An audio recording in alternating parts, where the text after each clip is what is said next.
Richard?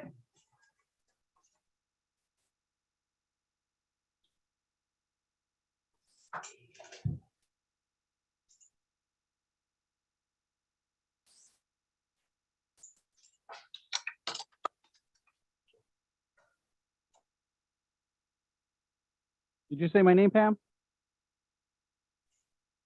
No, Danae. That's not me. No, it's Oh, okay. Danae. Hey, Pam, can you tilt your laptop down a little bit? What's up, Danae? Director Hale wants to run his own presentation. So can you make sure he's a panelist? Tim Hale? Yes, Ellie? Okay. Hale. Hale? Okay. Thank Bring him you. in. And he's going to run it, that item that you gave us, right? Yes, thank Okay. you.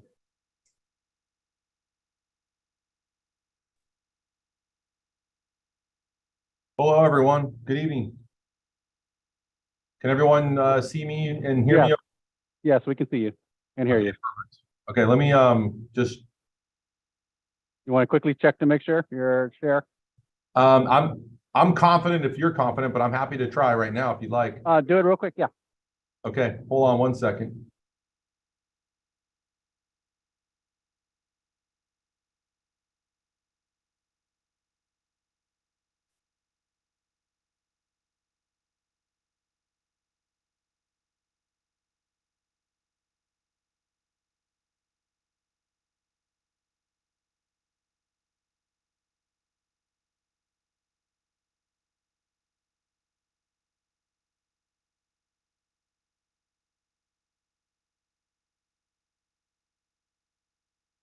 Can you see my screen? Yes, we do. Okay. Perfect. Thank you. You can unshare. I'll take over. Thank you. You can have your turn your camera off and mute audio until your item starts. Will do. Thank you. Thank you.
Hey, Richard, this is Bruce Soublé. I'm about to join from my desktop and get off of my phone.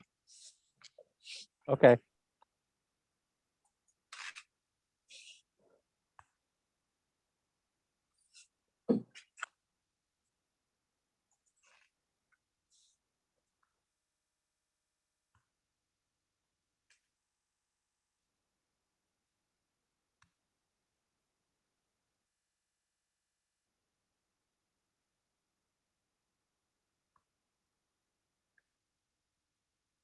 JC, are you there?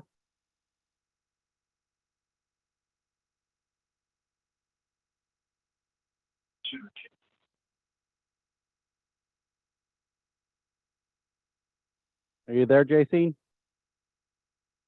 Yes. All right. Council's coming in. All right. Thank you.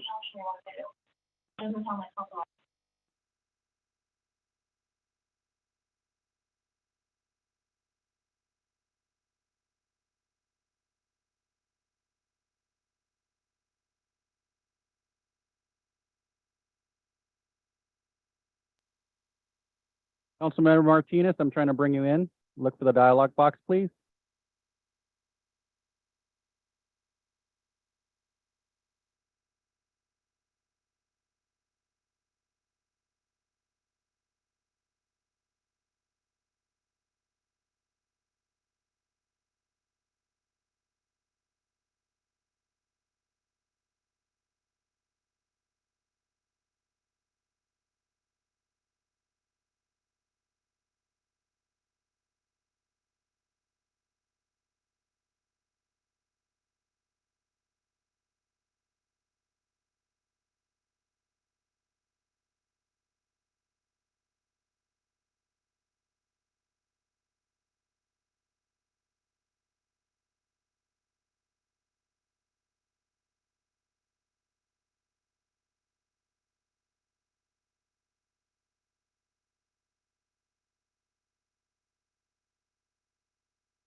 This is a message for Robert Armjo. Armjo, are you there?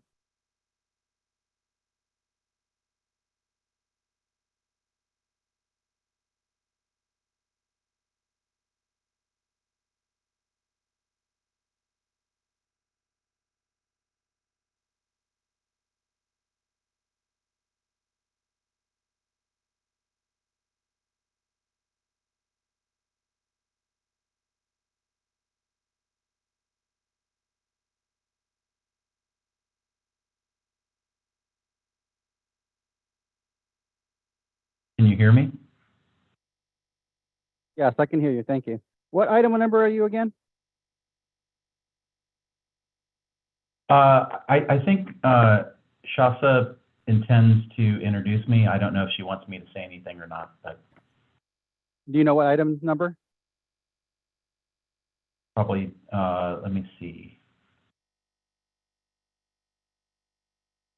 I think she might want to introduce him during the city manager's report. That makes sense. Okay.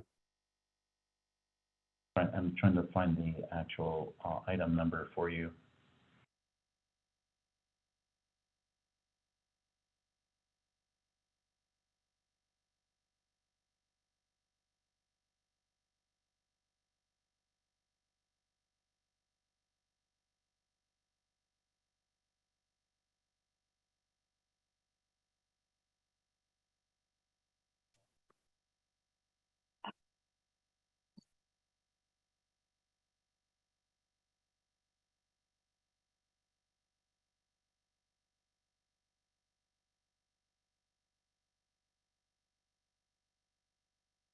Robert, when your item comes up, you can turn on your video camera. If I see you on there, then I'll turn on your microphone. Okay, thank you. No problem. Yeah, Thank you. looks like it's item S, as in Sierra. Is it F? S as in Sierra. Oh, S. Okay. All right.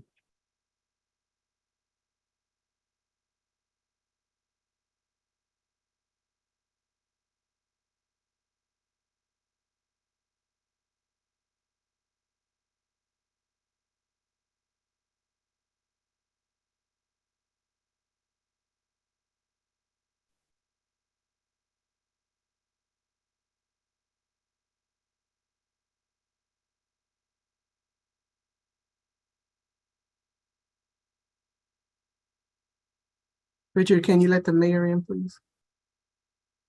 Already did. He's I'm in. in. I'm in. Okay. Magic.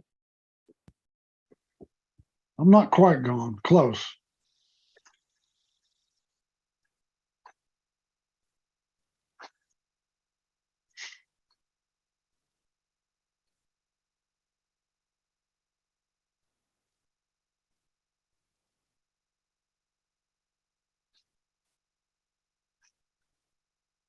Okay, I believe we have, Nat Bates is having some technical issue with his iPad. He's going to try to join.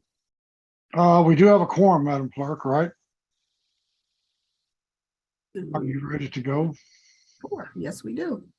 Okay, welcome everyone to a special meeting of the Richmond Housing Authority.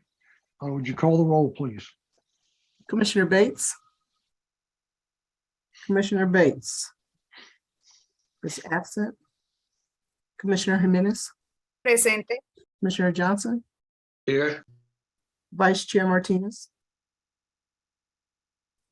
Here. Commissioner McLaughlin, Here. Commissioner Willis. Here. Lieutenant Commissioner Scott, Here. and Chair Butt. Here. Thank you. Okay, would you play the public comment instructional video, please? Due to COVID-19, this meeting will be conducted via Zoom pursuant to the provisions of the Governor's Urgency Measure Assembly Bill 361, which suspends certain requirements of the Brown Act. The mayor will call upon council members, staff, and other guest speakers by name. Please speak clearly and state your name before giving comments or remarks. Council members, staff, and guest speakers participating via Zoom with their cameras enabled are reminded that their activities are visible to viewers. Community members participating via Zoom wishing to speak should use the raised hand feature or dial *9 if participating via phone, and the mayor or city clerk will call upon them at the appropriate time. Community members will have up to 2 minutes to speak, 3 minutes for public hearings. After the speaker's time expires, staff will lower their hand and mute their mic. Community members participating via phone will be called upon to speak by the last 4 digits of their phone number. Public input and participation are of the utmost importance to the City of Richmond City Council. Therefore, it is important for public speakers to be ready to address the council when called upon. Public speakers are requested to state their names and city of residence, but providing such information is voluntary. Written public comments received before and during the meeting in accordance with the COVID-19 public comment guidelines printed on the meeting agenda will be entered into the record and published at the clerk's office webpage. If authors of written correspondence would also like to speak on the item, they should raise their hand when prompted by the mayor, and the city clerk will call upon them at the appropriate time. A roll call vote will be taken for all action items. The meeting can be seen on KCRT's TV channel and is being streamed on Zoom, YouTube, and KCRT.com. Thank you for participating in a meeting of the City of Richmond City Council. Debido a COVID-19, esta reunión se llevará a cabo a través de Zoom en conformidad con las provisiones de la medida de urgencia del gobernador de la Ley de la Asamblea 361, que suspende ciertos requisitos de la Ley Brown. El alcalde llamará a los concejales, a los empleados de la ciudad y a otros invitados a hablar por nombre. Por favor, hable claramente y diga su nombre antes de dar su comentario. Se recuerda a los concejales, empleados de la ciudad y otros invitados participando a través de Zoom con sus cámaras encendidas que sus actividades son visibles al público. Miembros de la comunidad participando a través de Zoom que deseen hablar deberían de usar la función levantar la mano, en inglés raise hand, o marcar *9 si están participando por teléfono. El alcalde y la secretaria municipal llamarán a los oradores en el momento apropiado. Miembros de la comunidad tendrán hasta 2 minutos para hablar y 3 minutos para temas de audiencias públicas. Después de que se expire el tiempo de orador, se le bajará la mano y el micrófono será silenciado. Miembros de la comunidad participando por teléfono serán llamados para su turno usando los últimos 4 dígitos de su número de teléfono. Los comentarios y la participación del público son de suma importancia para el Consejo Municipal. Por lo tanto, es importante que los oradores públicos estén listos para dar sus comentarios al Consejo Municipal cuando sean llamados. Se pide que los oradores públicos indiquen sus nombres y ciudad de residencia, pero proveer dicha información es voluntario. comentarios escritos recibidos antes y durante la reunión, de acuerdo con las reglas designadas para comentario público durante el COVID-19, imprimidos en la agenda de la reunión, serán ingresados en el registro y se publicarán en la página web de la Secretaría Municipal. Si los autores de la correspondencia escrita también desean hablar sobre el tema, deberían levantar la mano cuando sea pedido por el alcalde, y la Secretaría Municipal los llamará en el momento apropiado. Se realizará una votación nominal para todos los puntos de acción. La reunión se podrá ver en el canal de televisión de KCRT y también se transmitirá en Zoom, YouTube y kcrt.com. Gracias por participar en una reunión de Consejo Municipal de la ciudad de Richmond.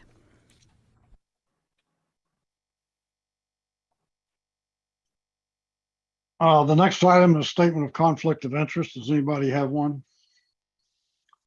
I don't see any. The next item is agenda review. We only have one item on the agenda and it's on the consent calendar. Does anyone want to remove it for discussion? No. Next item is Housing Authority open forum. Do we have any speakers on Housing Authority items? We do not. Okay, so the next item would be the consent calendar. Is there a motion? I move the item. I'll second. Okay, motion by Martinez, second by McLaughlin. Call the roll, please. Commissioner Bates. Excuse me, sorry. Commissioner Bates is absent. Commissioner Jimenez, Yes. Commissioner Johnson, Yes. Commissioner McLaughlin, Yes. Commissioner Willis, Yes. Vice Chair Martinez, Yes. Lieutenant Commissioner Scott, Yes. and Chair Butt. Yes. The motion passes with Commissioner Bates absent. That includes the Richmond Housing Authority meeting, and it is now hereby adjourned. And we will convene the regular meeting of the Richmond City Council and successor agency to the Richmond Community Redevelopment Agency, which, by the way, will be my last meeting. Call the roll, please. Yes, Councilmember Bates. Councilmember Bates is absent. Councilmember Jimenez, Presente. Councilmember Johnson, Here. Vice Mayor Martinez, Here. Councilmember McLaughlin, Here. Councilmember Willis, Here. and Mayor Butt. Here. Next item is conflict of interest, statement of conflict of interest. Does anybody have one? I have one. I'm going to recuse myself on item Z1, which is a cannabis item, because my my business has business relationships with several cannabis businesses and that may be affected by whatever action the city council might take. So I'll recuse on item Z1. Next item is agenda review. I have three requests. One is to remove item W5A from the consent calendar. The second one is to remove W5C from the consent calendar. And the third one is to move item Z4 up to right after the consent calendar. Councilmember Johnson, go ahead. Yes, I also got a request to move Z1 up, and if it's all right with you, I'd like to hear it after Z4. Okay, I'll do that without objection. Councilmember, City Clerk, got a. Yes, I have request from the public or from council members to remove item W14B. To remove it from the consent calendar. Yes, W11A. W14B, that's Ford. W11A. Wait, I've got W14B. What was the next one? W11A. W11A. W12B. Hang on just a minute. W11A, that's community surveys. Okay, what was the next one? W12B. 12B. B, that's Design Review Board appointments. Okay. And then I have a request from staff to continue item Z3 to January 24th. Okay. Okay, I all right. have a correction to item W6C that I'd like to read into the record. Okay, please do. Okay, and I also place this information on the website right under the agenda for tonight. And there's added language that was not included in attachment 1 for the lease in Article 2. They want to add E, termination and furtherance of development. Tenant understands and acknowledges that landlord may seek to utilize the property as a potential housing development site. In furtherance of such process, landlord may terminate this agreement during the term upon 90 days prior written notice to tenant. And this is in regard to the Men and Women of Valor lease. Okay. Okay. Second. Councilmember Jimenez, did you have something? I have one more. Okay, Councilmember McLaughlin. No, I will wait my turn. The city clerk had another one, then Councilmember Jimenez. I have one more. Okay, One more clarification to item W13E. And this is in regard to the proposed purchase of sleeper trailer from Midway Trailer Incorporated, that the funds shall be from the Richmond Police Department's general fund dollars, account string 011-91021-400705. And that is it. okay, now back to Councilmember McLaughlin.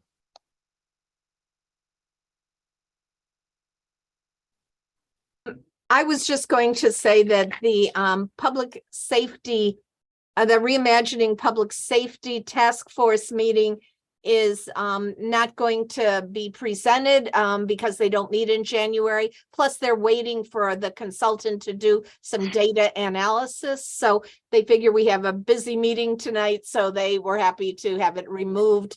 And so please remove it. Done. Councilmember Jimenez, do you have something? No. Okay.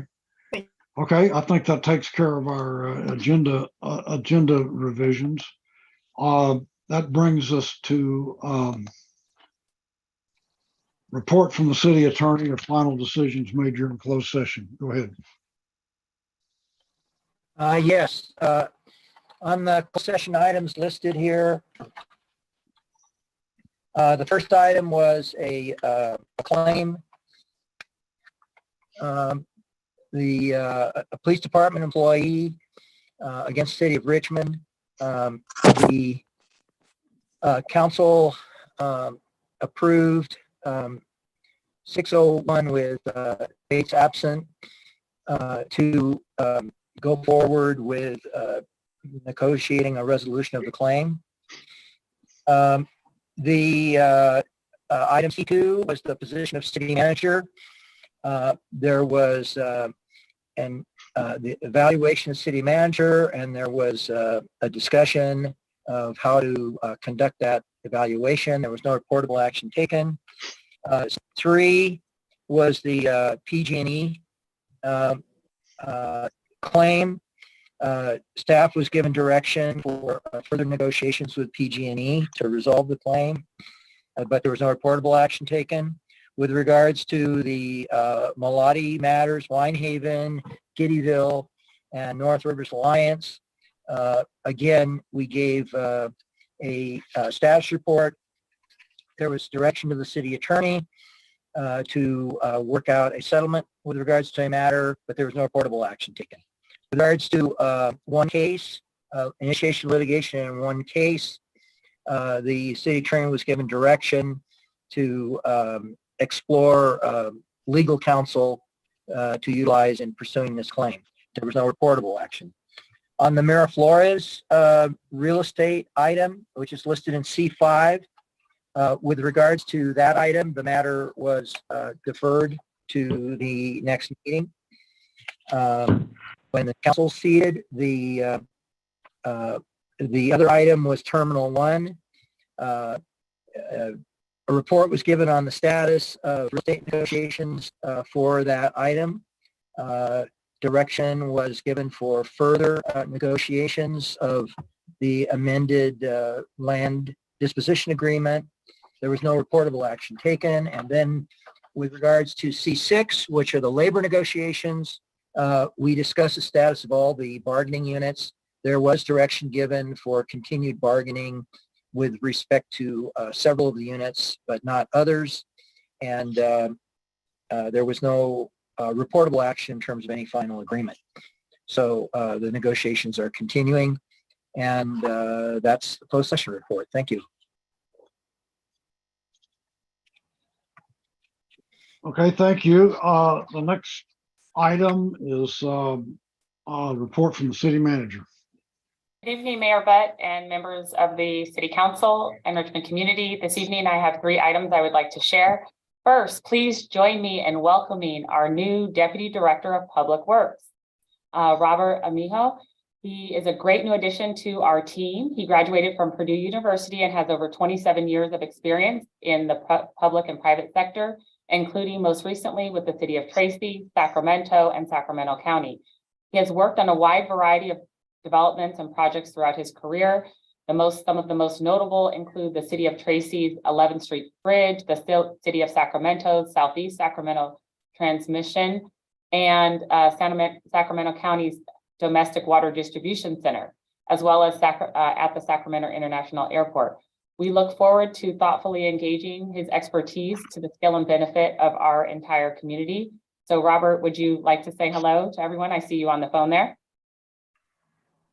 Hello, Mayor and members of Council. Robert Armijo here. I'm very pleased to be joining the team in the City of Richmond. I've already met a lot of the staff and some of the stakeholders in the community, and I'm just very excited to be able to get going with the projects and all the exciting things that we have here in the City of Richmond. Thanks a lot for this opportunity. Thank you. And moving into 2023, we will certainly make time for members of the community as well as all the new council members to meet with our Deputy Director of Public Works as well as the Director of Public Works. Second item is rooted in Richmond. Richmond has a new historical walking tour that has been developed by the Historic Preservation Commission in partnership with scores of community groups, professional historians, the National Park Service, and the Richmond Museum Association. The tour is available by download. It's called Rooted in Richmond, and it's an app that you can have on your phone. It's really amazing. It's a multimedia historical walking tour with 16 stops that follows the Richmond Greenway, and it's available and you can download it from app stores online. If you'd like additional information or assistance regarding how to access the Rooted in Richmond app, please call the City Manager's office at 510-620-6512. Again, 510-620-6512. In addition, I just have a couple of slides regarding the city's holiday curtailment that will also make this information available on the city's website. Last, if KCRT would like to go ahead and put that up, just really briefly want to make sure that the council and the community are aware.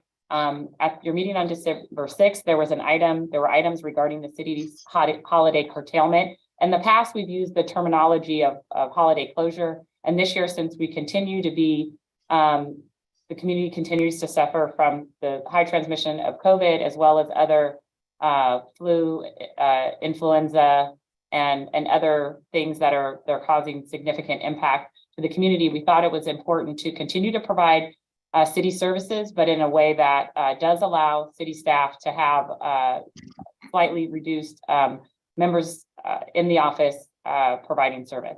So with that, the curtailment will begin and on December 27th through the 30th. City Hall will be minimally staffed during this time. As always, want to commend all of our essential workers, police, fire, community services, public works will remain open. And we will return to full service on January 3rd. Next slide. As you can see here at City Hall on the 26th, the offices will be closed, and on the 27th through the 30th, the hours will be as normal.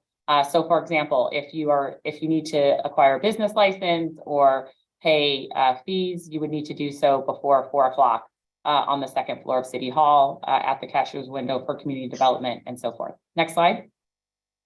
Community services will continue to be open. I'm really excited that we are going to continue to have services at Richmond Works with ONS, Richmond Department of Children and Youth, as well as with our transportation division.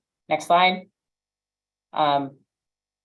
It's important to note that although we have recently expanded library hours, you'll see that we're continuing to provide hours at all 3 branches except for on the 30th, where the West Side and Bayview branches will be closed. Next slide. You can see here that recreation services will continue to be open for those parents that are looking for winter camps. City of Richmond is open, so please register.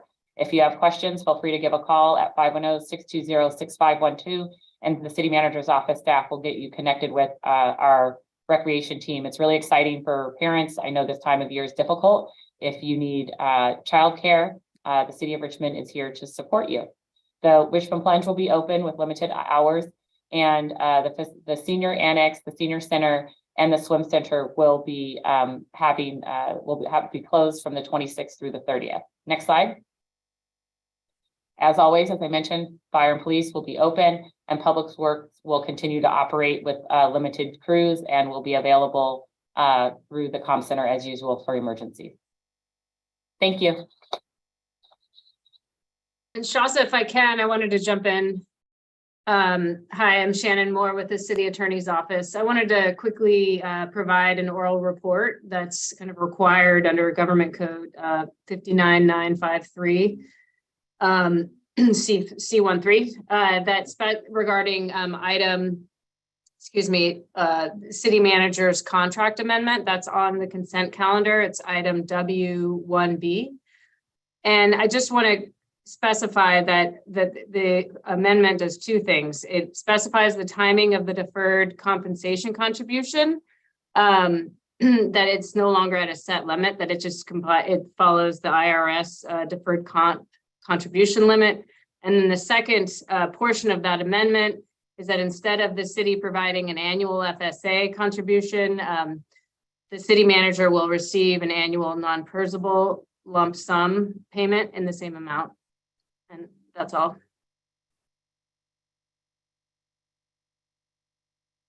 Does that conclude the city manager's report? Yes, Mayor Butt. Okay. Next item is open forum for public comment. Yes, and tonight so far we have 1 speaker. And just as a reminder to be respectful, and you will have up to 2 minutes to give your comments. The speaker is Mark Wasberg.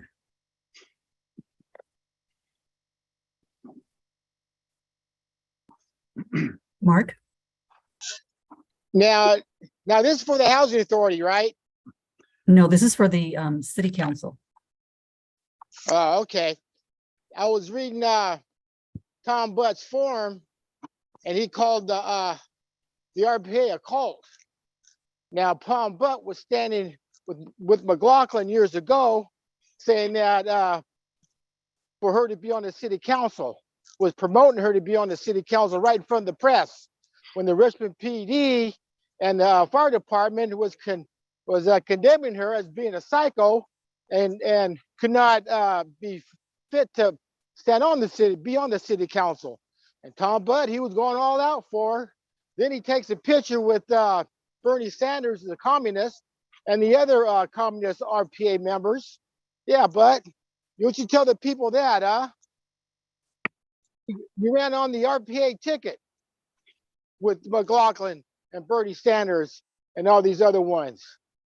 Boy, are you talking about people being two-faced, man? Then you go to Japan with that slimy worm Johnson, who tried to overthrow the government and declaimed that he was mayor. He signed a piece of paper that he was mayor. And then he was so stupid he couldn't even get on the ballot. He had to sue because he went to the flea market and a bunch of illegal immigrants signed the petition. and you're over there criticizing the RPA when you ran on the RPA ticket. Man, who in the hell you think you're kidding, man? You ever heard of conflict of interest? You was on that city council for 27 years for your company. Every time a business deal came up, you bailed out. It's called conflict of interest because when Trump became president, he had to give all his assets to his siblings because everybody was going to buy off of Trump. I said, you ain't fooling nobody, but I mean, you're the biggest two-flying con game ever. And you talk about our constitution rights, and you even brag fucking cutting me off. I'm going to have one hell of a lawsuit against you because I got all the evidence I need. You were so stupid to say it on video. Your time has expired, and there are no more public speakers. I think that's the shortest public forum on record. Okay, so we now will have, we actually have two consent calendars. We've got successor agency and city council. Can we take those two together, Madam Clerk? I think we have to take them separately. Okay. I would advise you to take them separately. Okay, do we have a motion on item V1, which is the, wait a minute, item V, I'm sorry, successor agency consent calendar. Do we have a motion on that? I move the item. Second. Okay, motion by McLaughlin, second. Who was the second by? Councilmember Johnson. Okay, Johnson. Okay, call the roll, please. Councilmember Bates. Yes. Councilmember Jimenez. Yes. Councilmember Johnson. Yes. Councilmember McLaughlin. Yes. Councilmember Willis. Yes. Vice Mayor Martinez. Yes. And Mayor Butt. Yes. The vote is unanimous. Okay, now we're on the city council consent calendar. Maybe you could read off all the items that have been moved to the end of the agenda, Madam Clerk. Okay. Make sure. Item W5A, W5C, W11A, W12B, and W14B. Okay. Those have all been removed and will be discussed at the end of the agenda. So this motion does not include those items. Okay, do we have a motion? So moved. I say. A motion by Johnson, second by Willis. Call the roll, please. Councilmember Bates. Yes. Councilmember Jimenez. Yes. Councilmember Johnson. Yes. Councilmember McLaughlin. Yes. Councilmember Willis. Yes. Vice Mayor Martinez. Yes. And Mayor Butt. Yes. The vote is unanimous. Okay, the next item is Z4. Would you read that item, please? Yes.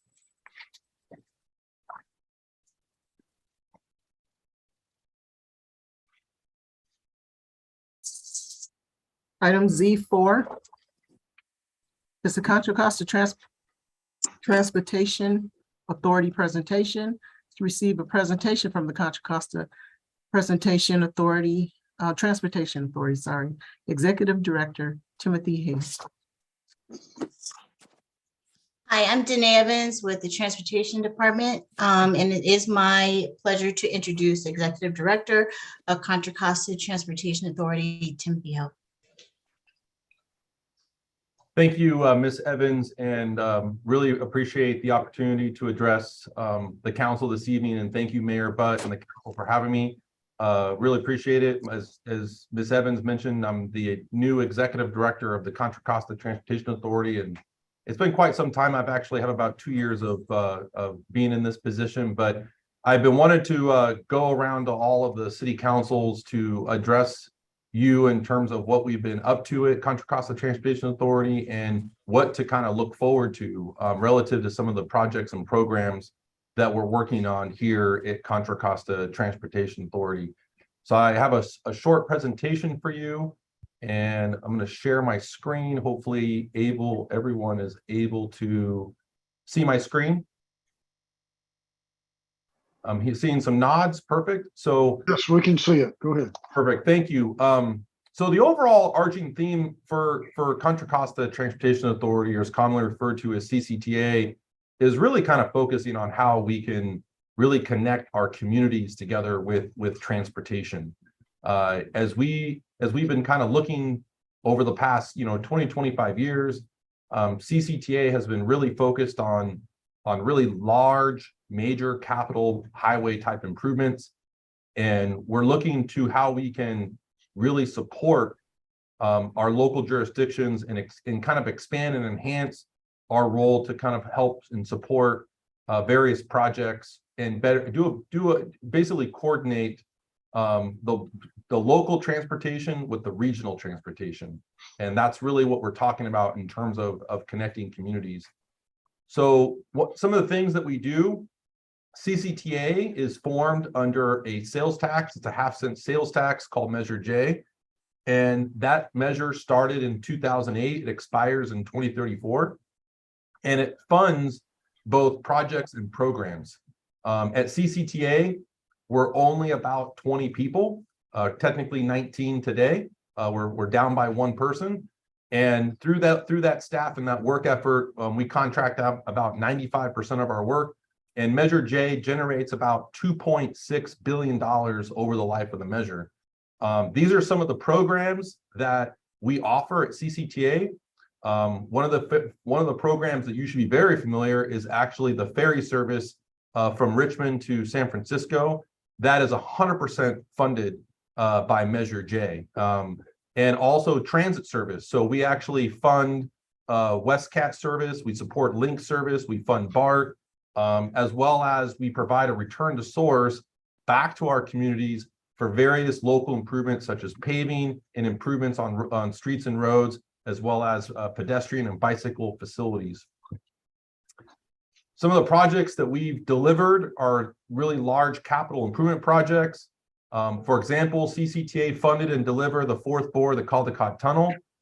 We also deliver and funded projects such as the I-80 San Pablo Dam Road project, as well as the I-80 Central project in West Contra Costa County. We also funded projects like the extension of Highway 4 into East Contra Costa County, as well as various BART improvements, such as the modernization of the El Cerrito Del Norte BART station. All of those are projects that CCTA has been funding and delivering. And so what we're really, really good at is really leveraging your local sales tax dollars.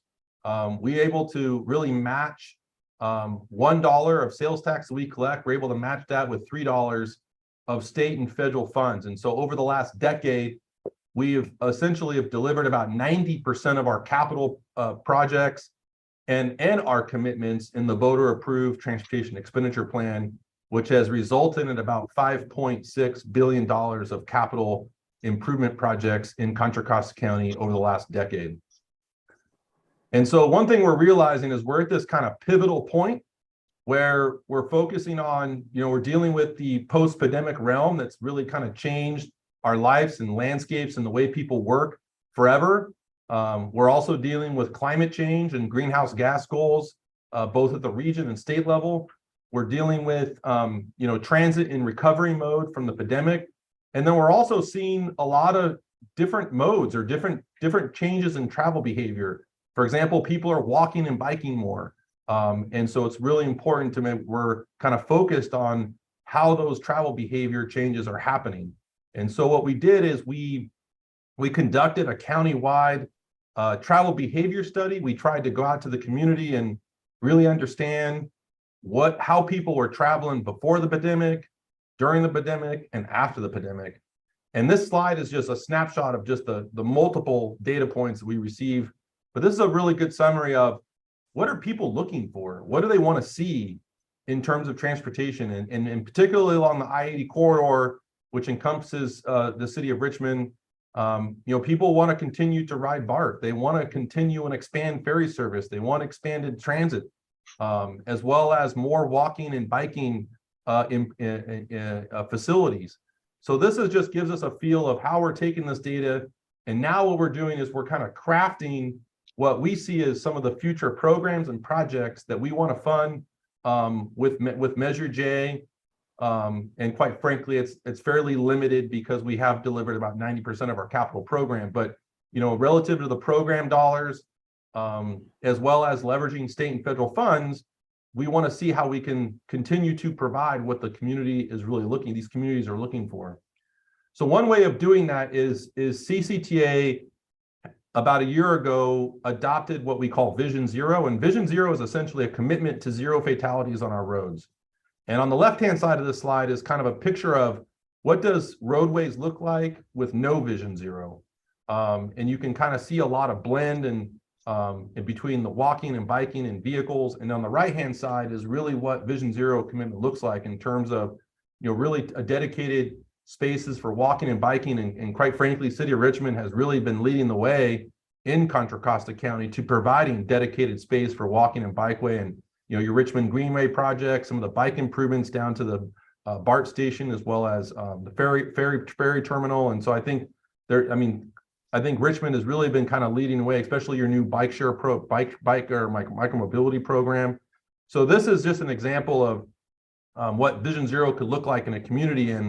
And really this is a commitment both by the user as well as all of us as decision makers to really make a change in terms of how we're delivering our projects with a focus of walking and biking. And Vision Zero, what CCTA did is we adopted a Vision Zero implementation guide to provide cities toolkits to adopt Vision Zero policies, as well as implement what we call quick build and Vision Zero type projects in your communities.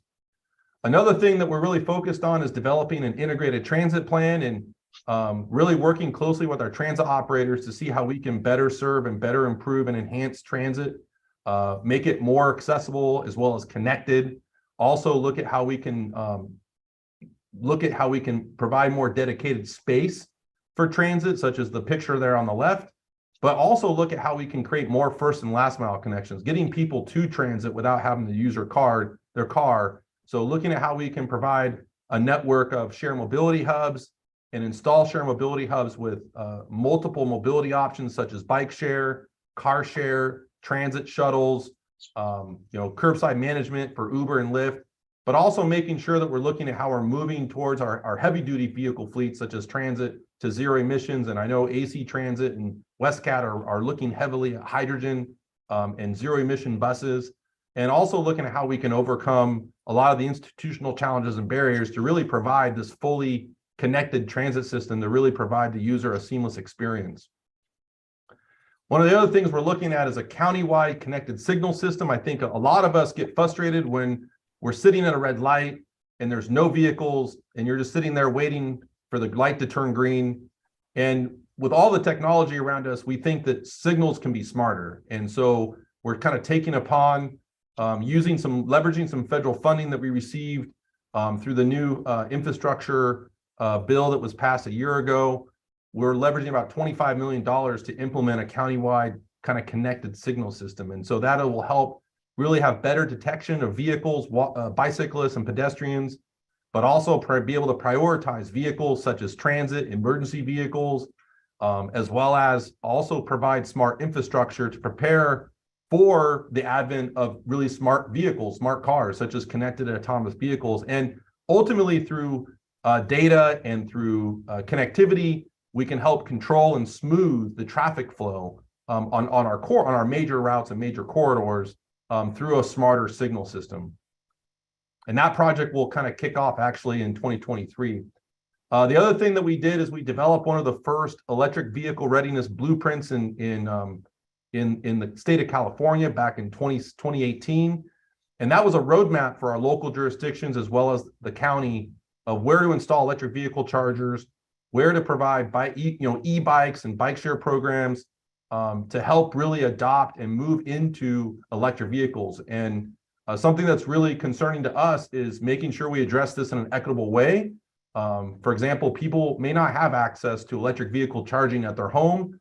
And so how do we provide that for multifamily homes as well as shopping centers, et cetera, so people will have access to electric vehicle charging, and that way we can continue to move to adoption of electric vehicles, which by technically the state of California has set a mandate by the year 2035, all retail sales will be electric.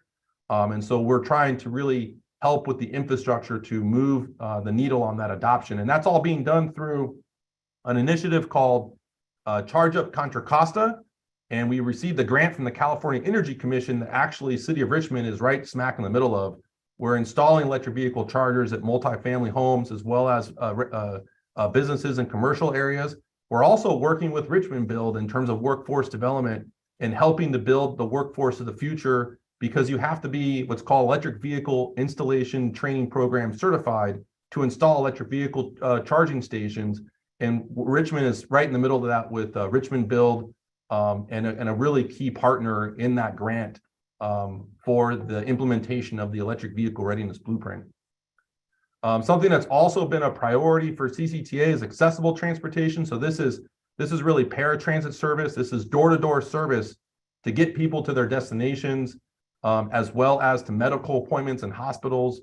And so the Contra Costa transit operators have been really working hard at developing a one-seat ride to really provide a more seamless experience in this much fragmented of services that we have in Contra Costa County. And so this was an effort to really do a strategic plan, but also to identify what needs to be a coordinating entity to help coordinate all of the accessible transportation services in Contra Costa County and provide a real, truly seamless experience for the customer and for the user.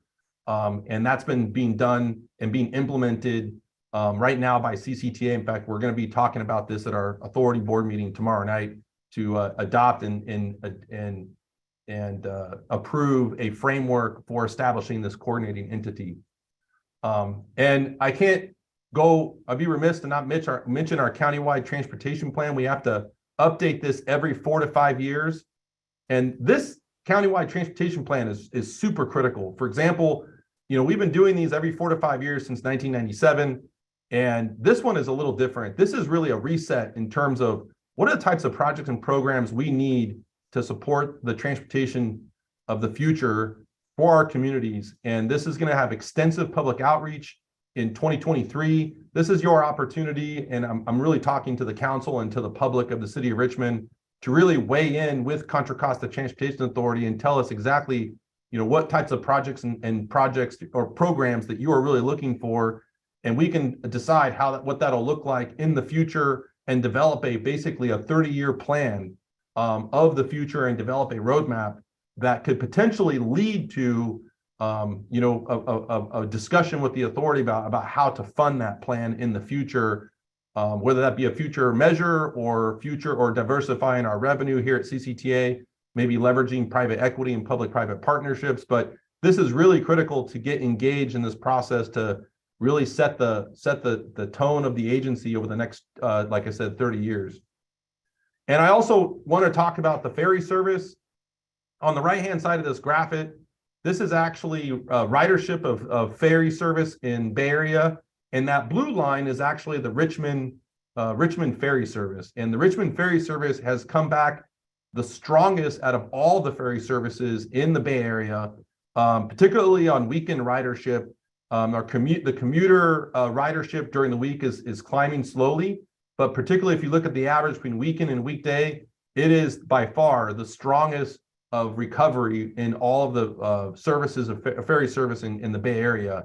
And so we're really proud of that. We're working closely with the Water Emergency Transportation Authority, aka WETA, who operates this service that's being funded by CCTA, to see how we can continue to actually expand this service because it's so popular among the community and into San Francisco.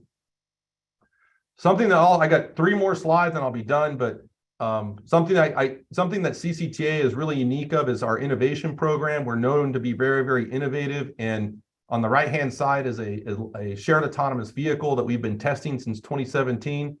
And so we are actually getting ready to deploy shared autonomous vehicles for public service in Contra Costa County in 2023. And we're looking for cities to expand those services. Obviously, we'll need to find and identify funding for that. But this technology is really getting really close to deployment and really serving that critical first and last mile need from your home and to where you want to go, whether that be downtown or to a BART station or transit. On the bottom left-hand corner is really what we're envisioning is what we think is the corridor of the future. By having more dedicated lanes for transit and for buses, but also providing wireless communications to be able to communicate and coordinate traffic as our vehicle and infrastructure gets smarter. And that's something that we're looking at as part of our 680 corridor project, and also developing a study with the Metropolitan Transportation Commission on how to really upgrade the I-80 smart corridor into truly a smart corridor and leverage a lot of the technology that's out there today. The other thing that we're also doing is we're looking for opportunities to come to your city to be able to share with you these new technologies.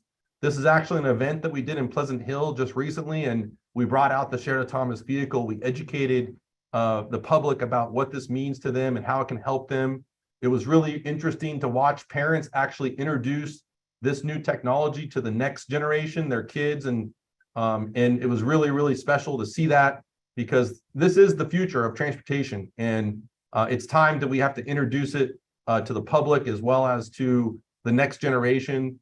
They may not own cars in the future. They may be riding around and potentially in connected autonomous vehicles over the next 10 to 15 years. So this is us coming out and talking about CCTA, and if there's an event or a major event in the city of Richmond that you would love CCTA to come and be at to talk about what we're doing in transportation and get people excited about transportation, I'm all ears and be happy to do that. And then lastly, another thing we're working on is this dynamic personal microtransit. This is a small pod that we're actually testing right now at our autonomous vehicle testbed facility in Concord. Yes, I forgot to mention that we actually manage one of the largest autonomous vehicle testbeds in the country, and a lot of your auto manufacturers from Silicon Valley actually test vehicles there. And this happened to be one of the vehicles that we're testing right now, and we're developing a project in eastern Contra Costa County around this. And if it works, we plan to expand in other parts of Contra Costa County. And this is actually the test facility at Gomentum Station that's used to test these pods. And obviously our number one concern there is making sure these vehicles are safe for deployment and for operations. And so that's what's going on at CCTA. Excited to hear and available for any comments or questions that you might have. So, and before I end, I really want to thank the city of Richmond to letting Mayor Butt serve on the Contra Costa Transportation Authority for, I think, over the last decade now. He's been a long-standing member of CCTA. It's been a real pleasure to work with Mayor Butt on the CCTA. And he's been a really critical member of the authority board. And just thank you, Mayor Butt, for all of the time and service that you've done for CCTA, and wish you all the best into your next chapter. Okay, thank you for the presentation, Tim. Are there any questions or comments from council members? Councilmember Jimenez, go ahead. Yeah, thank you for the presentation. It's great to hear all the things that Contra Costa County is doing around transportation. I had two questions. One is around when are, like, we just finished our local road safety plan, and we have some projects. Actually, today, Councilmember McLaughlin and I met with the new public works directors and other staff members from different departments to look at street safety and how we can improve that. So one of the things is that we have some projects that will need funding, and we were thinking about what is the funding like is coming from. And so you presented some that it could be that we can seek for funding through the CCTA. So can you talk a little bit about what are these funding, grant application and deadlines, funding opportunities, grant application and deadlines for the city to be on top of that thing? And then the second question is around green infrastructure. One of the things that there are some projects here that have been implementing some rain gardens and kind of like allow for beautification, but also for street safety. Is this something that is part of the grants that you provide? Because as we were talking about, there are some streets that are really wide that maybe different use, and especially residential areas, could have like dedicated like lines and other kind of like beautification projects like green infrastructure that can also accomplish street safety. So if there is a grant or there is funding for that as well. Yeah, Thank you. Yeah, thank you for the questions, Councilmember Jimenez. The first answer to your question is we should definitely follow up and coordinate with city staff on how we can support and identify funding opportunities for those projects. The projects that come to mind, or the funding that kind of comes to mind immediately, is in the new federal infrastructure bill. There's a program called Safe Streets for All, and that's a federal funding program for walking and biking and pedestrian type projects, complete street projects, if you will. And then the other thing from a state funding perspective, there's accessible transportation program, ATP funding as well, that could be available. And I think actually City of Richmond has been successful in receiving ATP funds in the past. And so I think those are the two programs that kind of come to mind. The other program that comes to mind is there's a federal opportunity that was just released called RAISE. And that is also an opportunity to look at for depending on the type of project and obviously making sure it competes well. I think, City of Richmond is can be very competitive in grants, and you have been competitive. I mean, I feel like I always hear updates from Mayor Butt on all the grants that the city receives all the time. And so, but happy to support the city in identifying those fund sources. From a Measure J perspective, unfortunately, there's not a lot of funding available until probably year 2025 for walking and biking projects. We do have a program called the Pedestrian Trail Facility and Transportation for Livable Communities program. We did a call for projects in that program about 2 or 3 years ago. And so right now what we're doing is we're accumulating we do a call for projects about every 5 years. And so we try to accumulate enough Measure J funding in that program to be able to fund meaningful projects. And so the next time we'll do a call for projects within that program will probably not be the year 2025. And then in terms of green infrastructure, yeah, we certainly should talk about that. That's also, I would consider that more on the complete streets types of improvements. And some of the programs I just mentioned actually would qualify to fund some of those projects as well, especially from a safety standpoint. The other, and I think your city staff is very familiar with this, and they're very great to work with.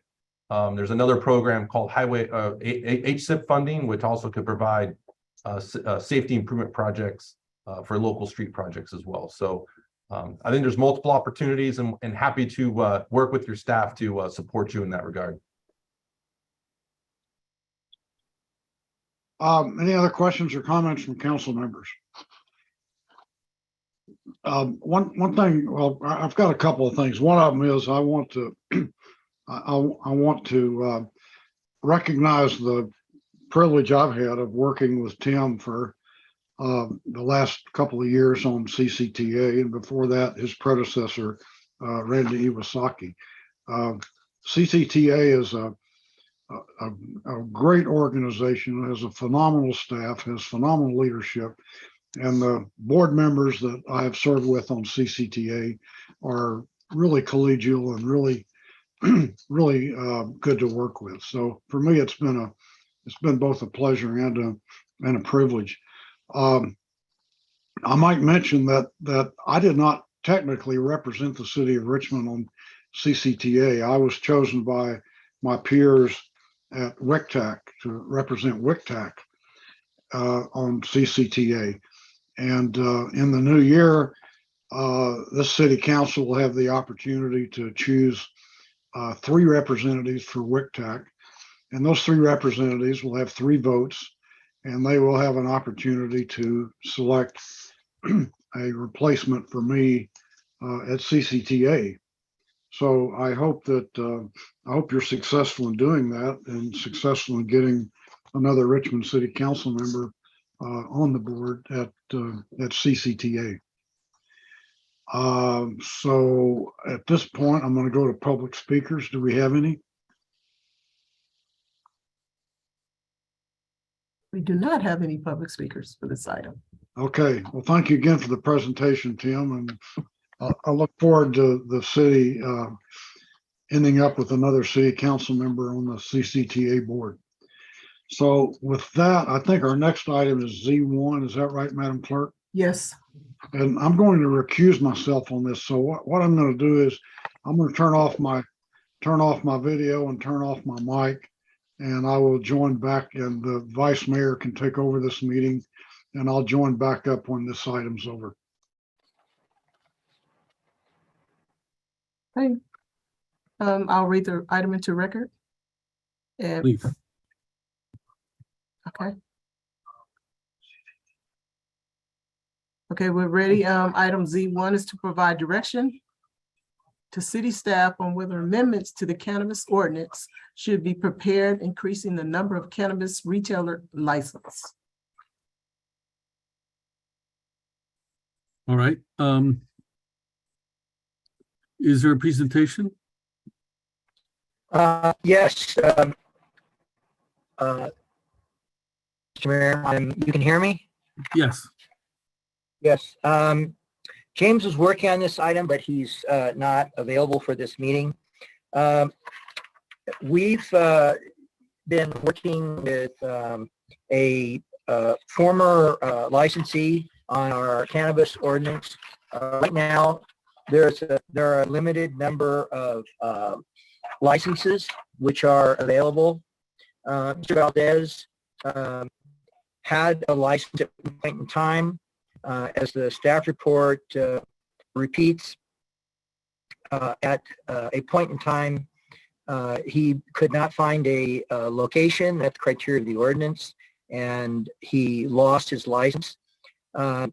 He contended that there was improper conduct on the part of licensees. He sought to get another license, but the city did not expand the number of licenses, and the 3 available licenses are all granted to other persons at this point in time. Mr. Valdez then pursued a legal action against the other 3 licensees, RPG, HAC, and 7 Stars, the defendants. On September 23rd, 2021, the jury returned a verdict in the amount of $5 million, which, because of the treble damage statute provisions, was trebled to $15 million. Mr. Valdez now comes to council and requests that through some process, the city expand the number of licenses to 4 so that he can get the license that he formerly had.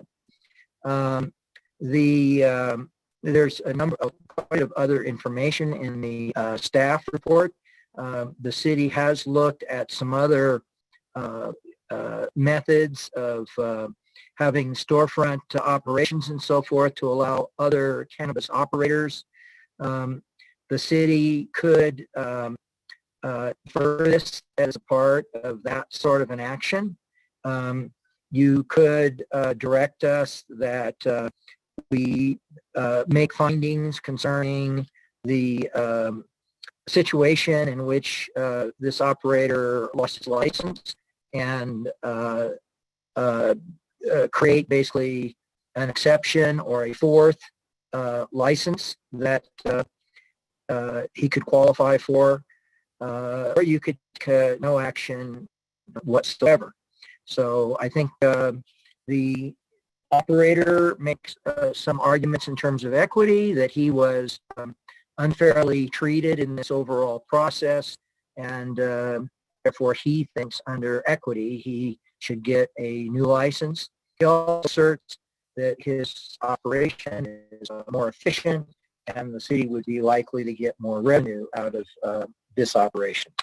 So there is a letter that he sent in on November 9th that's attached to the staff report, which outlines basically what his argument is, and I'm happy to answer questions concerning the item. Okay, so are there any questions? Councilmember Jimenez, I see your hand up. No? Okay. Anyone else?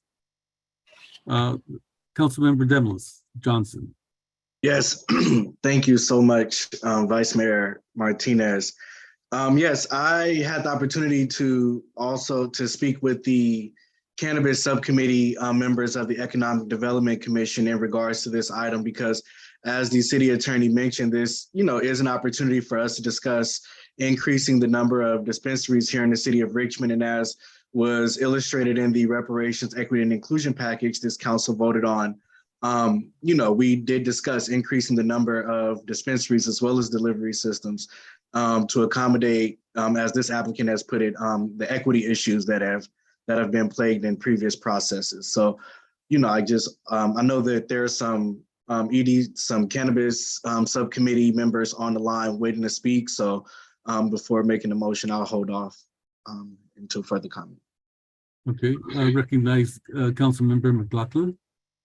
Yeah, so in reading some of the communications and also the agenda report, the whole idea of this item is to consider expanding the number of dispensaries. So, and have the city attorney come back with an ordinance, a draft ordinance, and it would increase the number of allowed permits.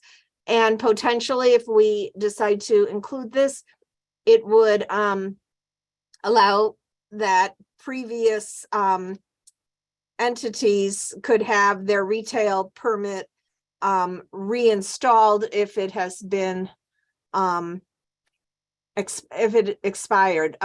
City attorney, could you answer the question? How would it be any previous retail permit that is expired, or would it be this? I don't know. I don't recall what our how many we may have had that have expired, if any, except this one. So could you explain how that amendment, I realized that it would be expanded based on the CEP, the Cannabis Equity Program, but then you also mentioned something about an additional amendment that would allow for expired permits to be reinstated. How would that work out? How would that language be? So we obviously haven't fully worked that out yet. Some part of it is what the council wants to see. If you're keen to see only one more, and you're concerned about the equity issues that are raised here, then we would try and have a narrowly focused one. If you were interested in something that applied anytime somebody had somewhat similar circumstances, we could provide a broader exception and have some findings that are made. So, so I think there's different ways to go with it, and it depends a bit on what the council desire is, and then we'd structure it towards whatever that is. Okay, I will wait to hear from other council members and the public, but I appreciate the information thus far. Councilmember Willis. Yeah, thank you. I guess my only comment is, in general, I'm okay in exploring and seeing like what expansion of our ordinance looks like when it comes to cannabis operations. The only apprehension that I have just hearing from that part of the community is the fact that ever since that it did become legal in California, we have seen this huge, massive, like private, folks with a lot of money going into business. And for folks who just started out and may not be a big business, but more or less medium, they've been having a hard time keeping up, because even though it's legal in the states, it's still very illegal in the federal government's eyes. And there's a lot of other taxes and penalties that these smaller businesses have to pay that have an impact on their operations and staffings that don't necessarily impact bigger operations in the same way. So if we're talking about expanding, I'm okay with it. And city attorney, forgive me if I'm not supposed to say this, but my priority wants to focus on smaller, more local dispensaries to open up, and not these huge franchises that are just buying up places all all over the Bay Area, California, looking to capitalize on this new opportunity, the same opportunity that has still jailed a lot of folks who were just doing it to survive back in the day. So that's been my apprehension when it comes to expanding, is because I just don't want to impact smaller folks who have been here in this community for years and put them in a position where they're forced to close shop because they can't keep up with the competitive capitalist market that we have. So all that's to say is, yeah, I do want to head. I'm okay with having this conversation to see what our ordinance looks like and what different options are in front of us. But I do want to go on record to say that if we're talking about expanding and giving people opportunities to do business in Richmond, let them be smaller, let them be actual community members, and let them be members of color who actually have a deep connection with the city. Thank you. Anyone else? If not, then is there public comment? Yes, we do have one public speaker. The speaker is Kirby Lynch. All right. Good evening, Council. My name is Dr. Kirby Lynch. I am a commissioner on the Economic Development Commission and also part of the Cannabis Subcommittee. I actually submitted public comment, so it should be in your e-packet, where I provide a spreadsheet of 24 different municipalities with comparable populations to ours, so we can kind of get a baseline understanding of what the trends are. Because increasing the amount of dispensaries is a very important topic, and I appreciate the proposal to reconsider the previous candidate. But again, just to ensure that there's fairness and equity, we really do need to go through a process where we're increasing the numbers and then giving that person a fair opportunity to reapply. But I do want to let it be known, like, this is not the only example of people who've been disenfranchised from being cannabis entrepreneurs in the city. We have so many people who were impacted by the war on drugs. So again, really encouraging you all to be considerate to what an increase in the number of dispensaries could mean, particularly around retail. In Richmond, we currently allow unlimited medical cannabis cultivation and manufacturing, but to have a limited number of dispensaries, that just means that there's under market saturation and we're not really fulfilling our real economic development goals. And so really want you all to engage with Economic Development Commission. We've been researching this, going over best practices nationwide since 2019. And so again, we support increasing the number of retail dispensaries, again, just so that there's more outlets for people to sell, even when they're cultivating and manufacturing. Again, please check out my public comments. There's a spreadsheet with different ordinances from different municipalities. And there's suggested language on how you could actually even save a portion of the dispensary increases for social equity. There's an example in the city of Berkeley where they actually have language where a percentage of the new dispensaries are just for social equity exclusively. Thank you. The next speaker is Naomi Williams. Good evening. Can you hear me? Yes. Okay. In 2017, I believe, there was an operator of a campuses, I think, at 350 Carlson. They came in and they promised the neighborhood some money for the growing of the marijuana. However, we never did get anything, and evidently, as I hear, they were never open. I'm wondering, this canvas that you're talking about now, is that the one that was there in 2017 that promised to give a neighborhood council, a neighborhood period, some money every year?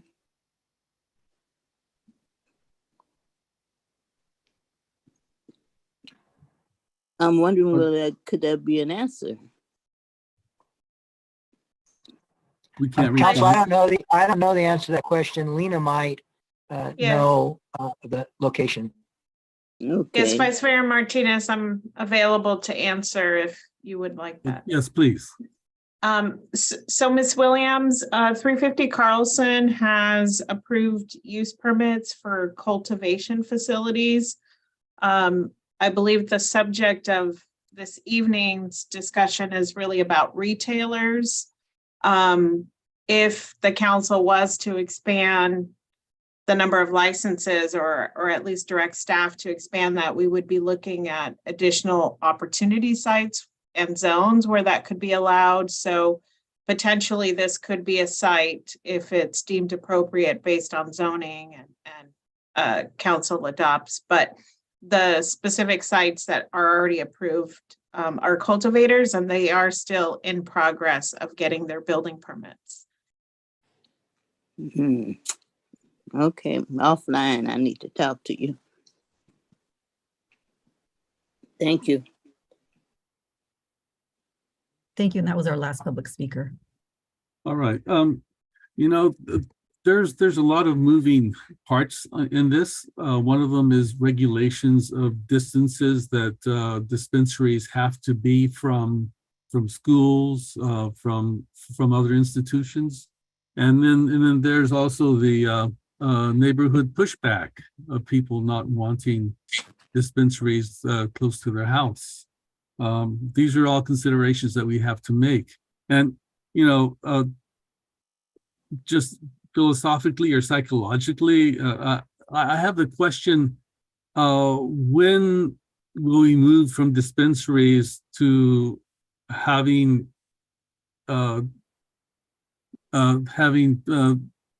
marijuana just dealt like cigarettes or alcohol? I mean, it's something that we should consider while we talk about the number of dispensaries that we want to have. And you're asking for direction. And when you ask for direction, are you asking for a specific number? Are you asking for a process by which we decide the process of dispensaries being licensed? Anyway, are there any other comments from council members? Councilmember Johnson.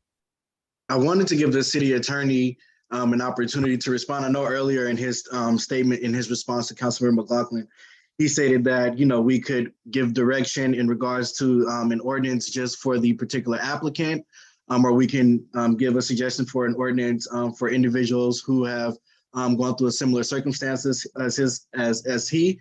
But then also I was listening to to Dr. Lynch from the Cannabis Subcommittee in terms of putting forth an ordinance that would take into consideration increasing the number of dispensaries overall, with making sure that individuals such as the applicant situation is taken into, his and others are taken into consideration when going through the process. And while also working to create a social equity fund, using those the additional dispensaries, revenue from additional dispensaries, to create a social equity fund.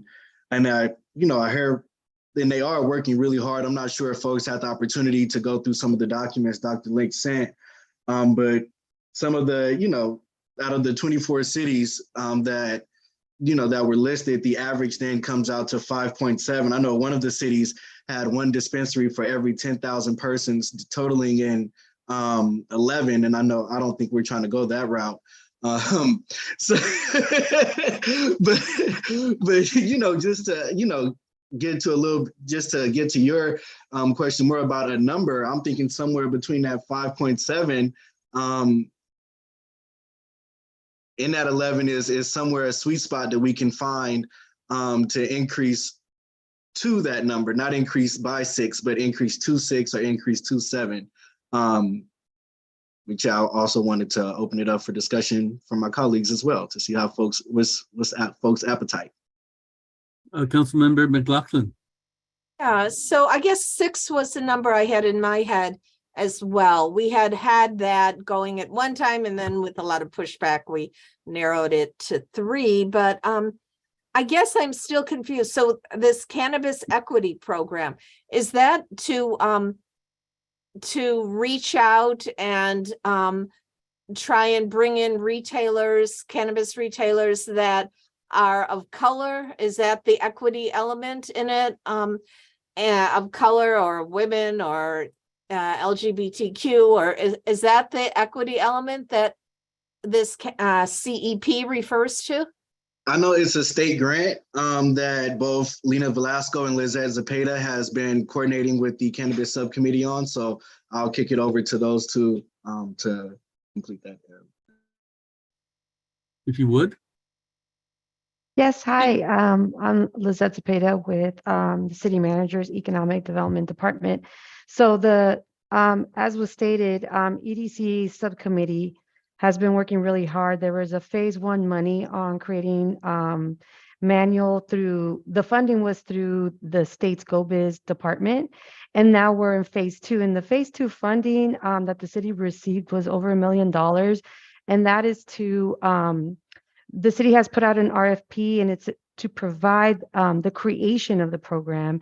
And the creation of the program has 2 phases. One would be getting people into training, people that would want to get involved in the cannabis industry with classes, to then turn them over and get them onto if they desire to do retail or to manufacturing. So that's those are some of the elements of the equity program, and it would really involve people that have been unjust from our system. And so we're willing to give an opportunity to people that haven't had this opportunity before. And in regards to the retail component, I think at one point we would desire to have a committed number of retail licenses for cannabis equity. And so that's my understanding of all the hard work that the subcommittee has done. Thank you. So can I just do a yes, follow-up? please. So like, for example, and if my colleagues are on board with this, we could say expand to 6, 2 of them identified specifically for the equity program, and 1 to allow for a retail permit that has expired to be reinstalled. I mean, hypothetically, would that be one way to address an expansion of permits? We could. I think the ordinance, amending the ordinance would be like our commissioner, Dr. Lynch, had said, there could be a formula that the council would desire to go by.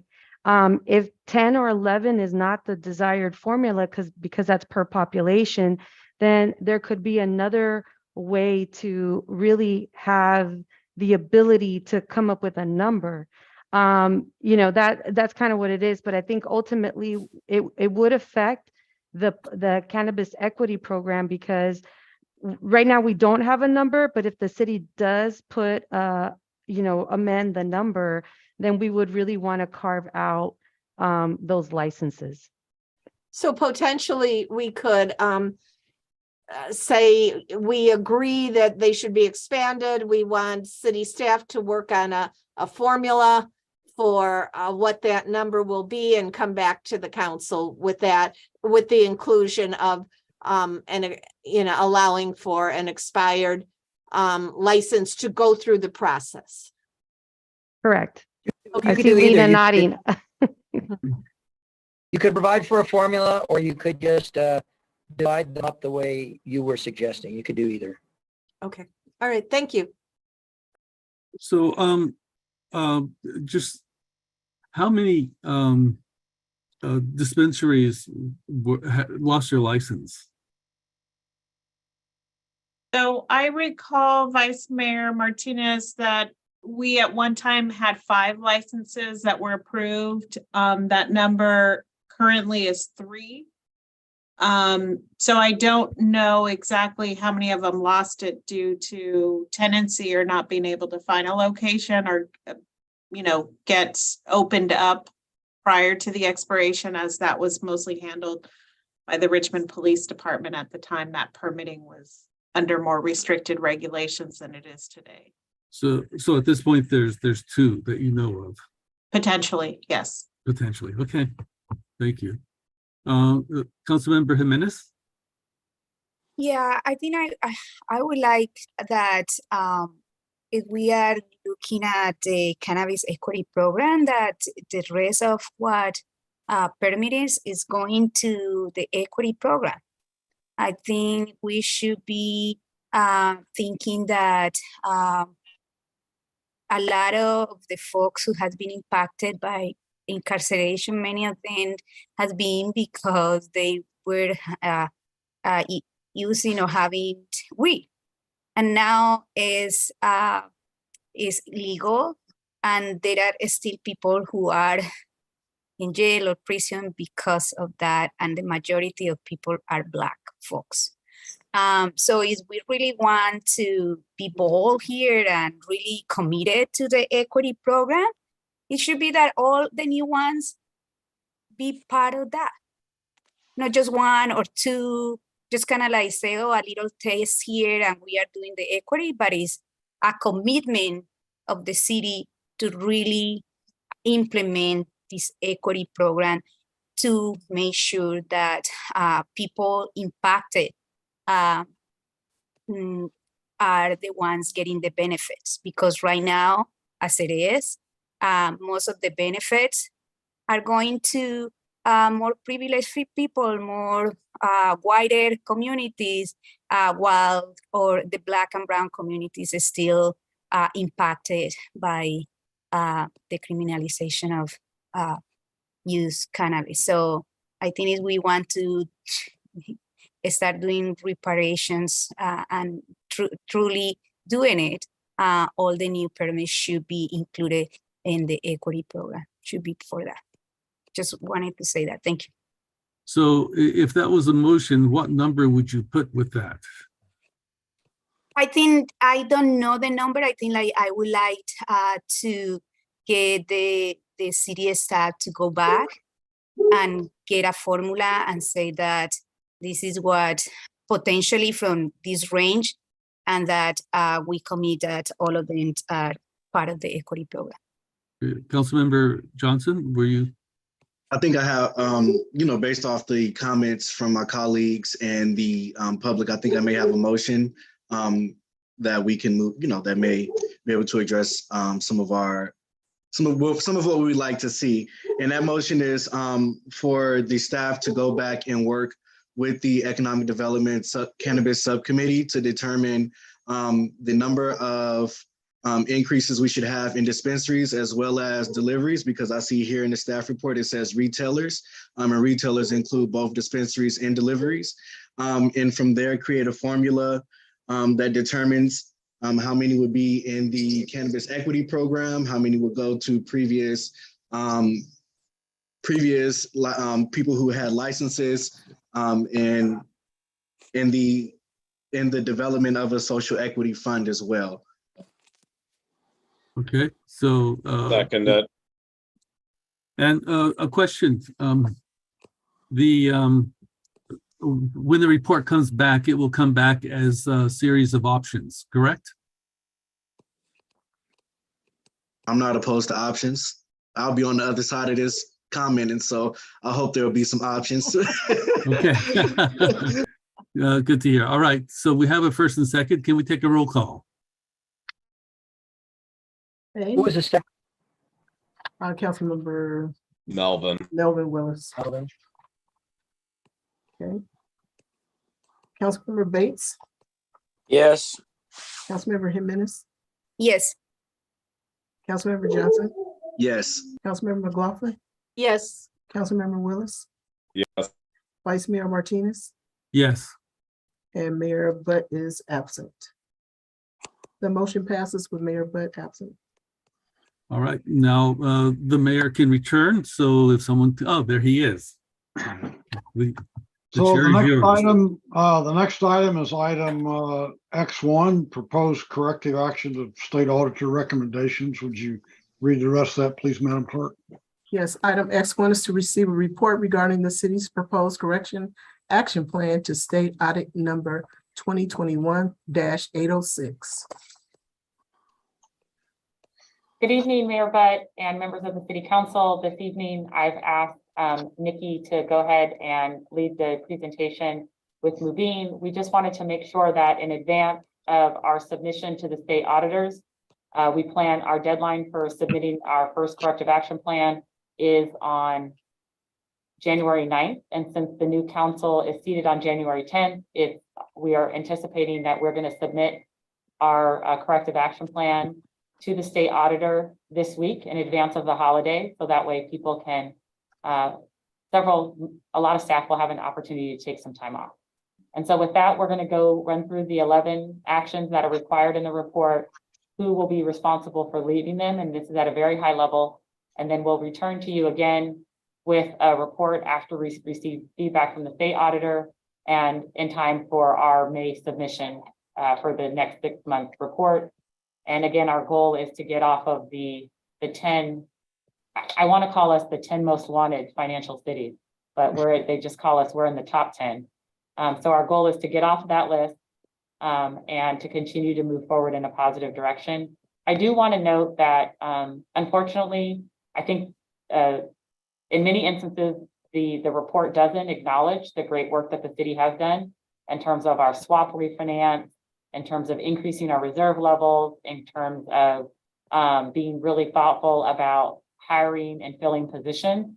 And so I do want to commend the council for your leadership and your support of staff. I definitely feel like we're moving in the right direction. So hopefully this process with the state won't continue on for too many years. And with that, I'll turn it over to Nikki. Thank you. Madam City Manager, good evening, Council. What we have before you is to receive our report regarding the city's proposed corrective action plan to the state. Our overview is to give you an introduction, go over the corrective action plan, and do next steps. Next slide, please. Our introduction: in June of 21, the Joint Legislative Committee approved an audit of the city of Richmond to confirm whether the city was at high risk. On April 2022, the city state auditor commenced the audit of the city. In October of 2022, California State Auditor issued a draft report and invited the city to submit responses within 1 week. November 2022, the audit report is published with a total of 11 recommendations and indicates next steps. Those next steps are: the city shall submit a corrective action plan by January 9th, 2023 to address the recommendations, and the city shall submit a status update every 6 months from November 2022 for a status update, which is due in May of 2023. Next slide, please. So this is an overview of our corrective action plan. The first recommendation is to review and update the fund balance reserve policy. So by June of 2023, we have to take a look at our reserve policy and determine whether we need a higher reserve target. And we have to use the factors that are provided by the GFOA, the Government Finance Officers Association, and the recommendations for setting a reserve target. Once we would complete our review, we'll present this to City Council to see if we need to modify our policy. The responsible for implementation will be myself and Delmy Queller, and this is due June 30th, 2023. The actual plan is scheduled City Council review and consideration of updated general fund reserve policy in March of 2023 for implementation fiscal year 23-24 budget for adoption for June of 2023. Item number 2, identify contingent long-term budget balancing options. To decrease the risk that Richmond will deplete its reserve, city staff should by June of 2023 present to the City Council a list of proposed budget actions that would help ensure balanced budgets and eliminate projected deficits. Responsible for implementation is myself and Delmy Queller. The time frame is June 30th, 2023. And our corrective action plan is to actually present contingent long-term budget balancing options with the fiscal year 2023-2024 proposed budget. And that is due by June 2023. Number 3, expand our 5-year financial projection model with risk scenarios. The state would like us to include scenarios that may include an economic downturn, possibly a recession, and how the city would continue to fund its operations under distressed circumstances. Responsible for implementation is myself and Delmy Queller. This will be ongoing, and we will present an expanded 5-year financial projection with the 23-24 proposed budget by June of 23, and we will keep this ongoing. Next slide, please. Item number 4, review and update pension funding policies. Now, city staff by June of 2023 is to propose to City Council a specific policy regarding funding of its pension trust funds for this purpose. We are to estimate long-term savings from increasing our direct payment to CalPERS compared to investing the same amount in its pension trust fund. Responsible for implementation is myself and Dalmy Queller. Timeframe is June 30th, 2023. And our corrective action is to schedule City Council review and consideration of possibly updating our pension funding policy in March of 2023 for implementation in the 23-24 budget for adoption in June of 23. Next topic is to review and update OPEB funding policy. This is to improve the city's ability to pay other post-employment benefits. We should, by June 2023 and annually thereafter, implement a policy identifying funds such as surpluses or one-time revenues that should be contributed to our OPEB trust fund. Responsible parties are myself and Dalmy Queller. Timeframe June 30th, 2023. And our corrective action is for City Council to review and consider an update of our OPEB funding policy March of 2023 for implementation fiscal year 23-24 by June 30th, 2023. Next item is an update and a workforce position analysis. So to mitigate costs of increasing salaries, we will need a workforce analysis to be done by June of 2024. And we'll take a look at our vacant positions to determine if the vacancies are necessary in the future. And this would include all vacant positions in all departments. Persons responsible are myself and our HR department. Timeframe, June 30th, 2024. And what we are doing is we're getting ready to issue a request for proposal for a professional firm to conduct a formal workforce analysis. While the city evaluates the professional firms that replied to the request for proposal, the city will do an annual analysis of its funded positions proposed by departments during the annual budget process, starting with the fiscal year 2023 and 2024 by June 30th of 23. Next slide, please. Number 7, the Housing Authority.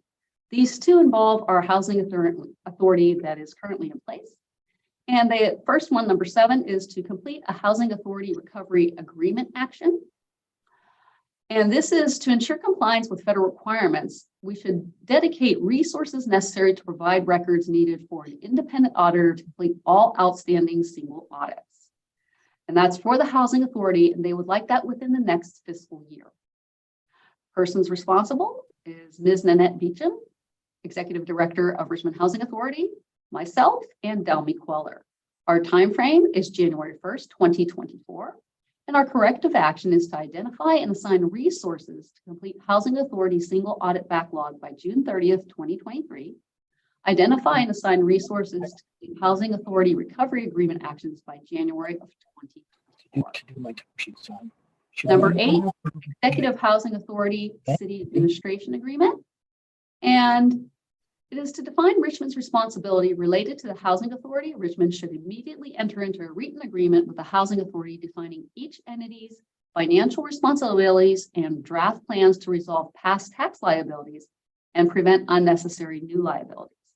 Persons responsible, Ms. Nanette Beecham, Executive Director, Richmond Housing Authority, myself, and Dalmy Queller. Our time frame is February 28th, 2023, and we're to draft and schedule City Council consideration of the Housing Authority Administration Agreement by February of 2023.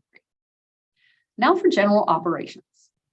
Number 9, review and update contract compliance document processes. This is to ensure that Richmond is receiving the best value when entering into contracts. City staff will immediately begin documenting that they are following the contracting requirements in the city's municipal code and contracting policies for all contracts. Persons responsible, myself and Dalmy Queller. Time frame June 30th, 2023, and will draft and implement contract compliance document processes by June of 2023. Next, review and update contract compliance checklists.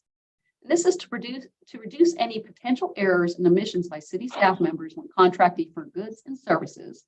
By January of 2023, Richmond should require its finance department to create a comprehensive checklist of required documentation for contract files that other departments must follow when conducting procurements.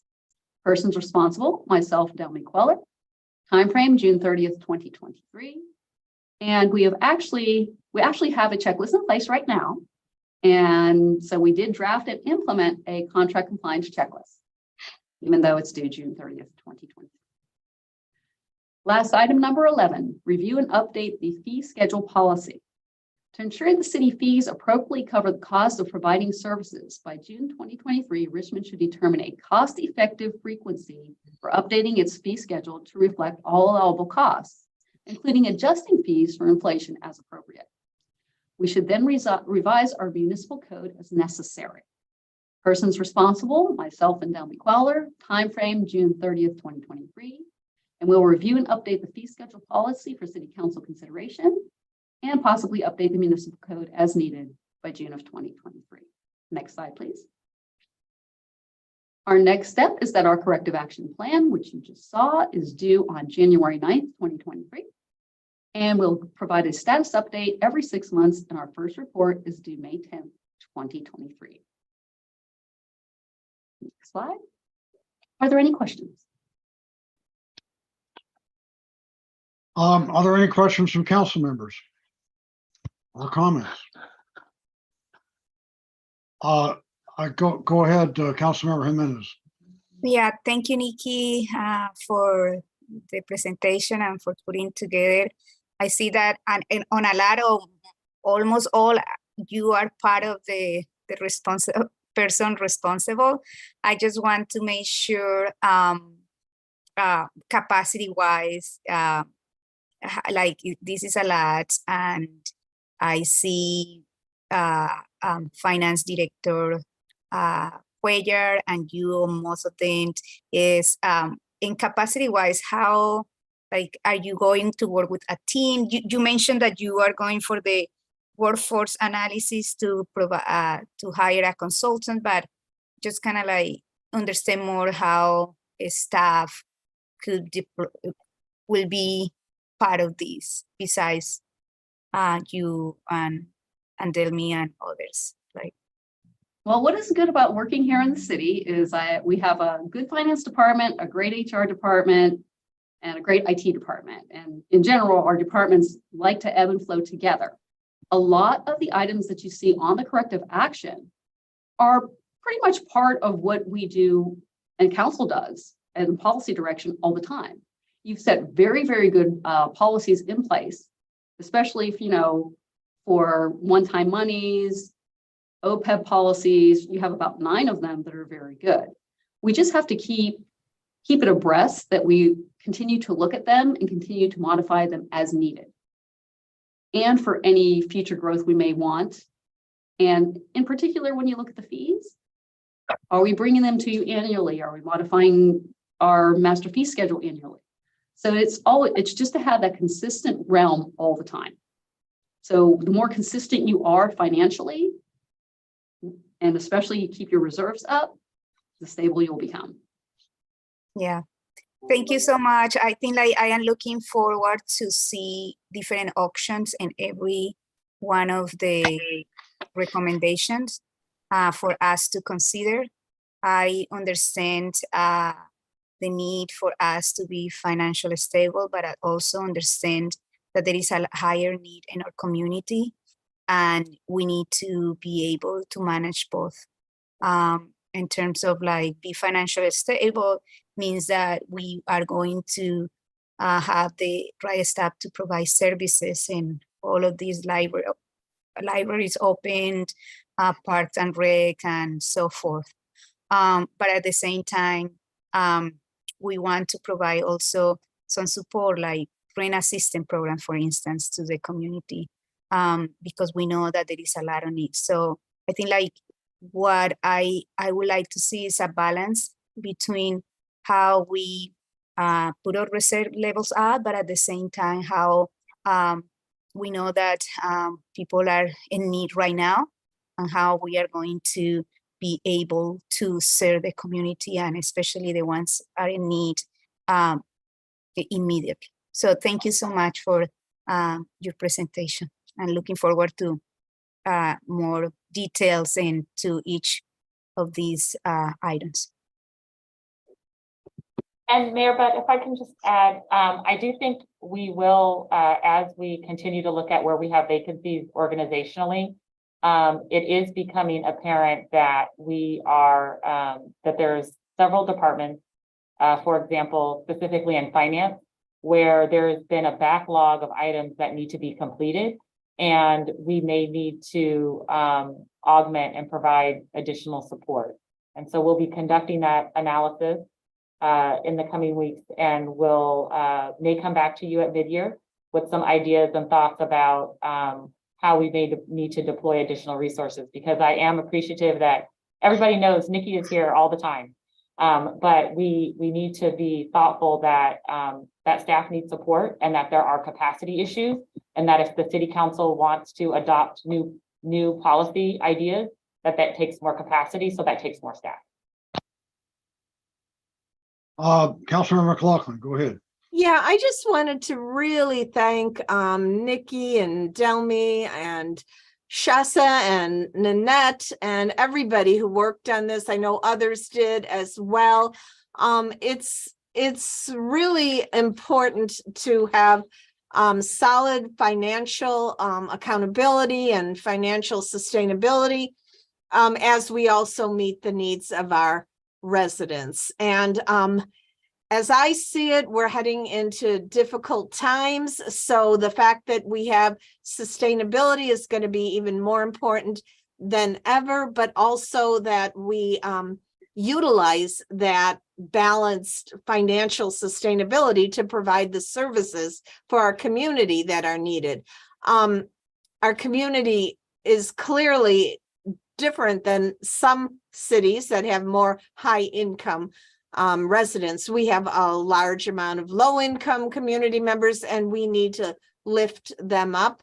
I also want to say that hiring more staff is essential. So it's in order to provide those services to our community. So Shasa, what our city manager Curl has stated about needing capacity to implement the council's policy direction, I think, and also to support the staff members, the team, if you will, is really a piece of it. I would also say that not only does it support the current staff members to have more colleagues working side by side with them, but we have so many community members who are really saying, well, gee, why isn't this happening? Why isn't that happening? Why isn't this service getting fully implemented? And when we always say, well, we're understaffed. So that understaffed concept needs to shift to sufficiently staffed in time. So I would agree with everything that's being said, and just wanted to extend my thank you to everyone involved. Any other comments or questions from council members? We'll go to the public speakers now, please. We do not have any public speakers. Okay, well, this is not an action item, but a very well received report, and we look forward to see it being implemented. The next item is a public hearing. Y1 amendments to Richmond Municipal Code Article 8, Chapter 8.16. This is a second reading. Go ahead and read that, Madam Clerk. Okay, pursuant to public notice, it's time to hold a public hearing to introduce an ordinance for first reading with an effective date of January 1, 2023, amending Richmond Municipal Code, Article 8, Fire, Chapter 8.16, Fire Prevention Code by adopting the 2022 California Fire Code with noted local amendments. Since this is a second reading, I'm just going to ask if there are any questions from council members. No, this is actually the first reading. Oh, I'm sorry. Let's continue from December 6th. Okay, all right. Well, maybe we need a staff presentation. And we do. You provide the slides, please.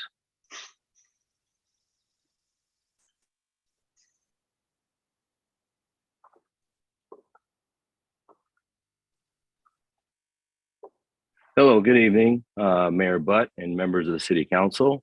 My name is Deputy Fire Marshal Eric Munson. I am representing the Fire Department tonight in regards to the 2022 California Fire Code adoption. Next slide. I'd like to start off with the background.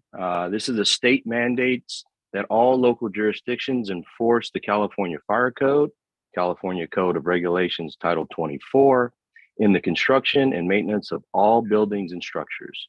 These standards are updated every 3 years and are adopted into the California Code of Regulations, Title 24, through the California Building Standards Commission. The state recently published the 2022 California Fire Code. Per the state law, local jurisdictions must enforce these codes with an effective date of January 1st, 2023. The California Fire Code, California Code of Regulations, Title 24, applies this throughout the state, whether or not we formally adopt it by local jurisdiction. So we ask, next slide, please.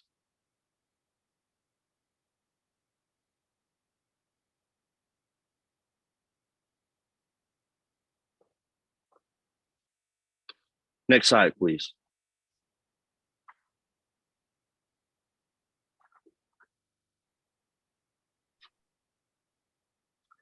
Next slide, please. We ask, why an adoption ordinance? Well, this provides means for making local amendments if reasonably necessary because of the local climatic, geological, topographic, or environmental conditions. It also allows for the enforcement of published appendix chapters that we explicitly adopt by the local jurisdiction. We look at our key changes. Substantially additions to the fire sprinkler systems that we have. Can you go back to key changes, please?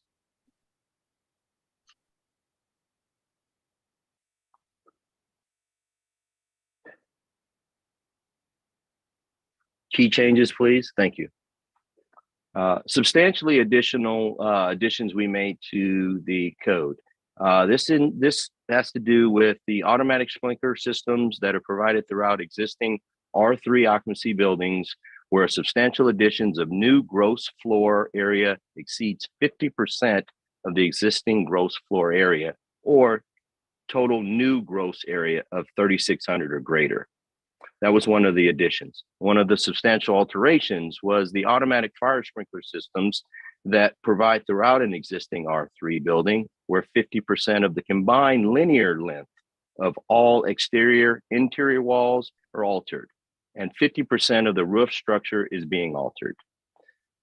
In regards to the additional ones, section 5001.5.1, this has to do with hazardous materials management plans. This is where the city has decided that, especially the fire department, that these requirements are necessary in order to make sure that we have a robust hazardous material management plan. Next page, please.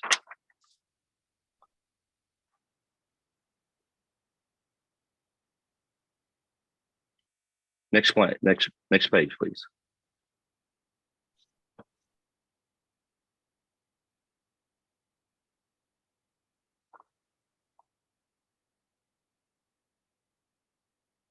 Next slide, please.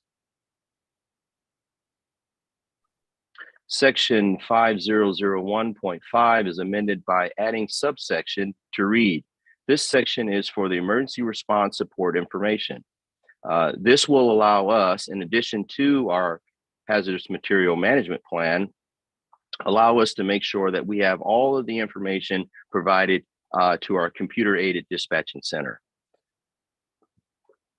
Section 5003.9.1 is amended by adding section 5003.9.1.2 to read as follows. Documentation, evidence of compliance with the provision of this chapter, as well as within the state and federal hazardous material regulations, shall be maintained on site and available by inspection by the fire department personnel. Section 5703.3.1 is added to read as follows. This facility, if there is a fire explosion or hazardous materials release, an analysis assessment must be provided from a fire protection engineer to make sure that we we'll have a plan in case we have any of these incidents at those locations. Next slide, please.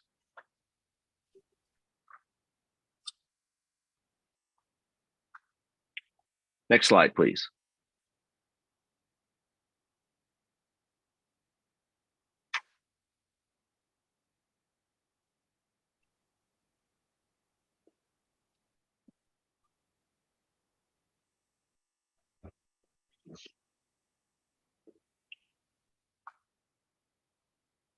All right, here's our summary. Yes, the ordinance are amended Article number 8, Fire Regulations, Chapter 8.16 by adopting the 2022 California Fire Code.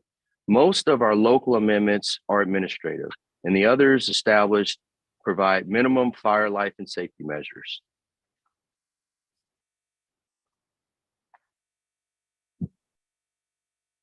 Next slide, please.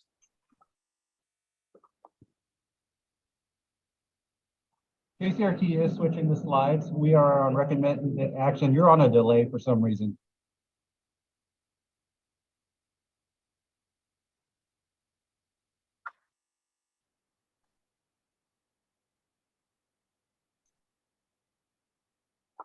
The recommended action introduced in the first reading is an ordinance with an effective date of January 1st, 2023, amending the Richmond Municipal Code, RMC Article 8, Chapter 8.16, Fire Code Regulations, adopting the 2022 California Fire Code with specified local amendments. That concludes my presentation. Okay, thank you. Now, are there any questions from council members? I don't see any. I will open the public hearing. Do we have any public speakers? We do not have any public speakers. Okay, I'll close the public hearing and I would be looking for a motion. I move the item. I'll second it. Okay, motion by Jimenez, second by Willis. Call the roll, please. Councilmember Bates. Councilmember Bates, your vote. Okay, Councilmember Bates is absent. Councilmember Jimenez, Yes. Councilmember Johnson, Yes. Councilmember McLaughlin, Yes. Councilmember Willis, Yes. Vice Mayor Martinez, Yes. and Mayor Butt. Yes. The motion passes with Councilmember Bates absent. Okay, the next item is also a public hearing. Item Y2, levy of special assessments for fines and costs related to unpaid administrative citations, nuisance abatements, and foreclosure ordinance fines. Would you read that one, please, Madam Clerk? Yes, item Y2 is a public hearing to adopt a resolution authorizing the city of Richmond to levy special assessments against certain properties with unpaid invoices related to administrative citations, nuisance abatement costs, and foreclosure ordinance fines pursuant to Richmond Municipal Code, chapters 2.62, 2.63, 6.38, 9.22, and 11.76. Good Um, evening. Yes, staff report, please. Yes, if IT can put up the presentation, but good evening, Mayor Butt, members of the City Council.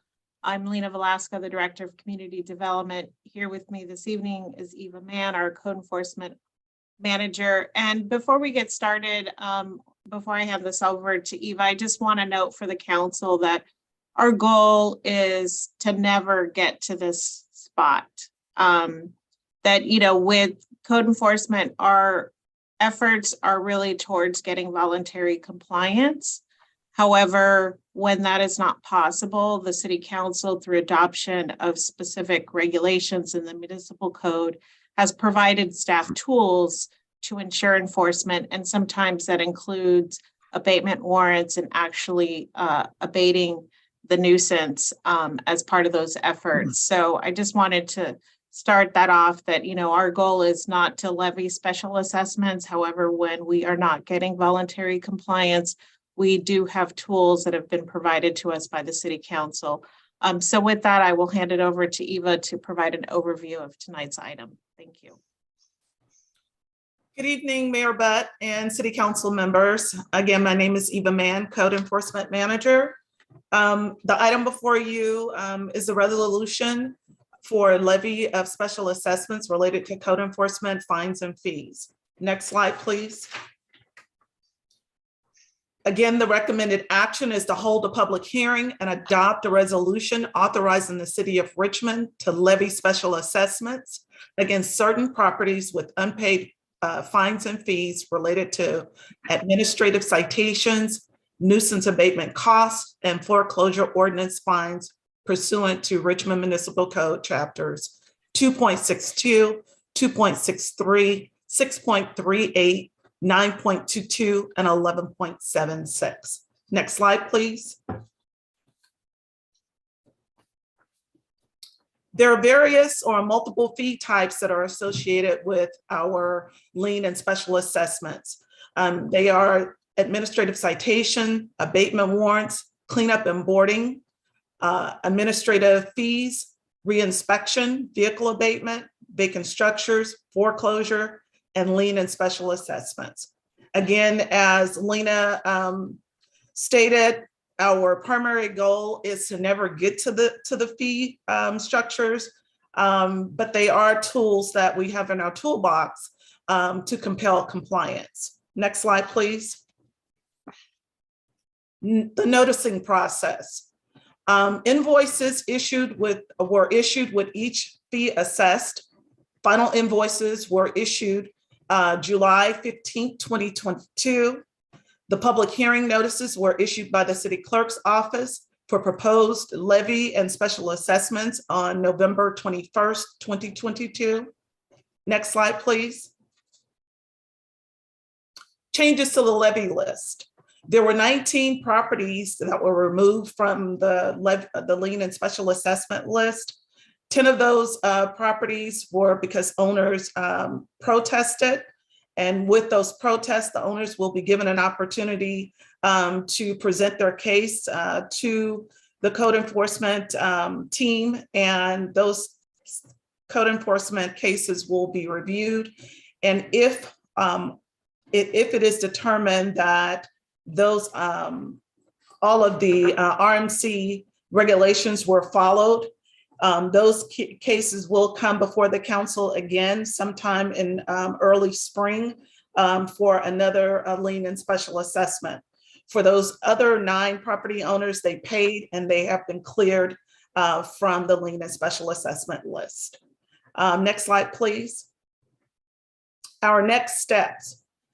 Have the city council adoption of the resolution authorizing the lien and special assessments. Lien and special assessments recorded by Contra Costa County tax assessor. The county to issue payment to the city of levied special assessments. Next slide, please.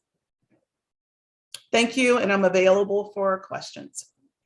Any questions from council members? I don't see any. I will open the public hearing. Do we have any public speakers? There are no public speakers. Then I will close the public hearing and I will ask for a motion. I'll move the item. Second? Is there a second? I second. I'll second it. Motion by Martinez, second by Butt. Call the vote, please. So that was a motion by Vice Mayor Martinez, second by Mayor Butt. Yes. Okay. Councilmember Bates. Councilmember Bates. He is absent. Councilmember Jimenez. Yes. Councilmember Johnson. Yes, and please forgive me for having my camera off. I'm just trying to put something together to prevent my stomach from touching my back. Councilmember McLaughlin. Here. Good. I'm sorry. Yes. Yes. Councilmember Willis. Yes. Vice Mayor Martinez. Yes. And Mayor Butt. Yes. The motion passes with Councilmember Bates absent. Okay, we've done Z1. I guess the next item is Z2, electric vehicle fleet. Would you read that item, please? I'm sorry, Mr. Mayor. I think like Councilmember Johnson as is C1 is up after C4. No, we did that. We already did Oh, I'm Z1. sorry. I'm just, Long night. It's been a long meeting, council member. It's been a long meeting. I understand. okay. We could do it again if you want to. No, it's fine. Okay. Okay, You got enough to Item- entertain us tonight. We don't need repeats. okay. Item Z2, please. Item Z2 is to receive a presentations from Motive PS on the benefits of transitioning to an electric fleet. That's your item, council member, or Vice Mayor Martinez. You want to introduce it? You're muted. You're muted, please. There I am again, speaking to myself. As I was telling myself, we are at the point where we need to start thinking about the transition from fossil fuels to renewables. So there's a lot of technology, and it keeps improving. It keeps mutating and becoming something more. So I think to help us in this transition, a presentation of a company that's here in Richmond and ideas that they're advancing should be shared. So is there someone with the presentation on this?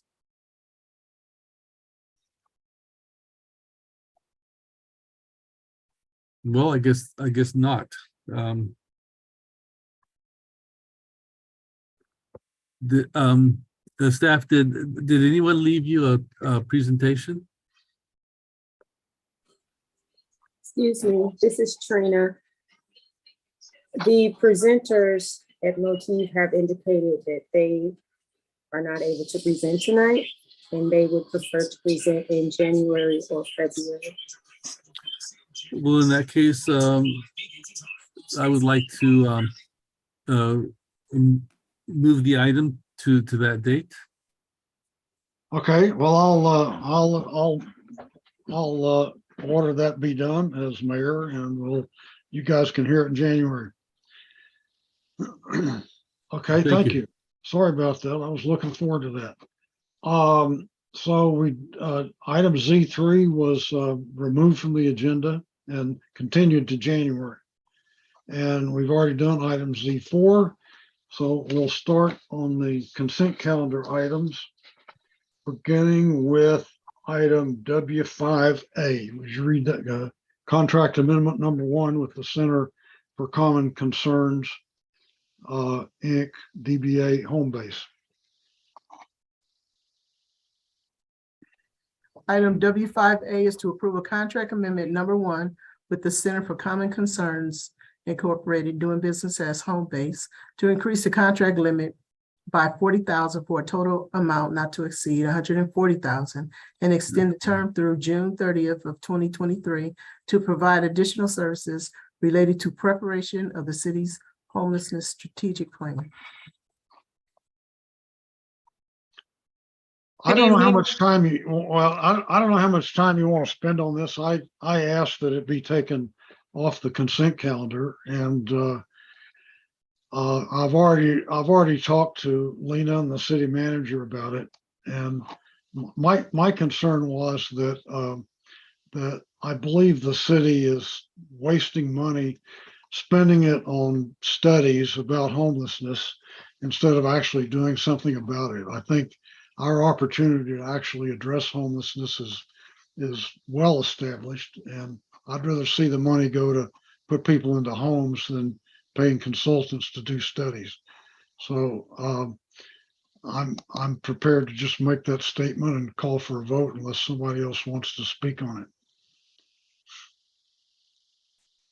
I don't see. Go ahead, Councilmember McLaughlin. I just want to say that we've already started with this consultant. They've been in process for a year or so. And if staff is saying that in order to complete this plan, they need an additional 40,000, I'm on board with it.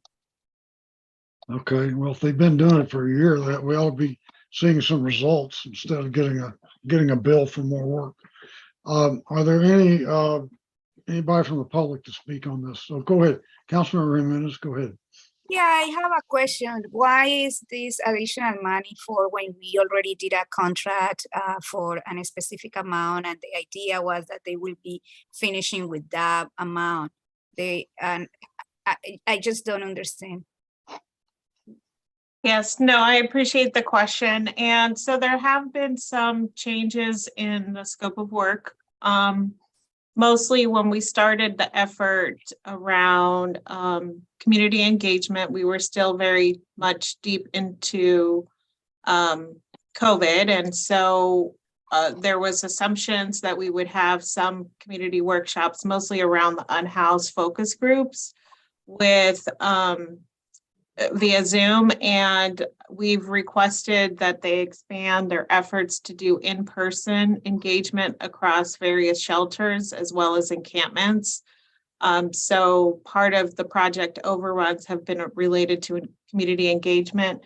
We are also, because we did not complete the project in time, going to requesting funds to have a study session with the city council, given that there is going to be new council members. We're also asking for additional resources to hold one additional community workshop to review some of the priority strategies, to obtain feedback and input. So it's really around trying to make sure that the plan that's adopted does have the buy-in that we believe is necessary to have a focus around specific strategies. Thank you so much. And how much we pay for the first contract? So the total current contract is 50,000, 100,000, 50,000 of which we're paying for.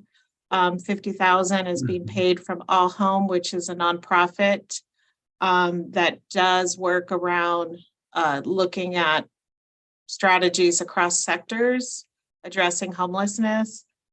So this would be an additional $40,000 request. It may not all be used, but we've provided a little bit of a contingency should additional strategies or based on the input we received from both the new council as well as the public be needed.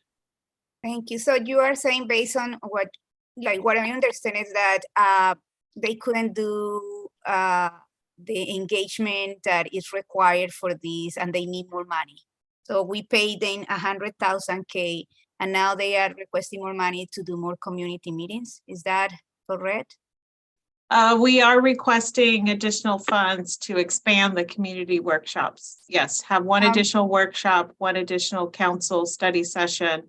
And some of the funds have already gone into additional engagement around the unhoused. How many meetings, community meeting had they done with the current contract, and how many participants had been involved in that?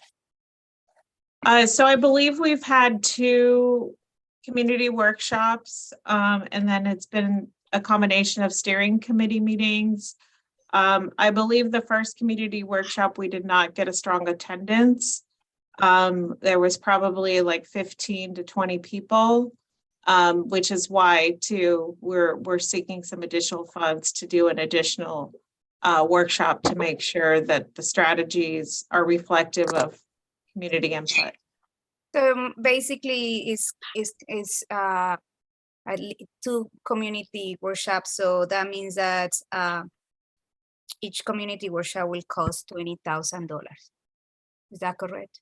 Well, we're also seeking funds to support tasks related to presenting information within the strategies that are identified that would include costs as well as potential resources that would be needed to support the prioritized strategies.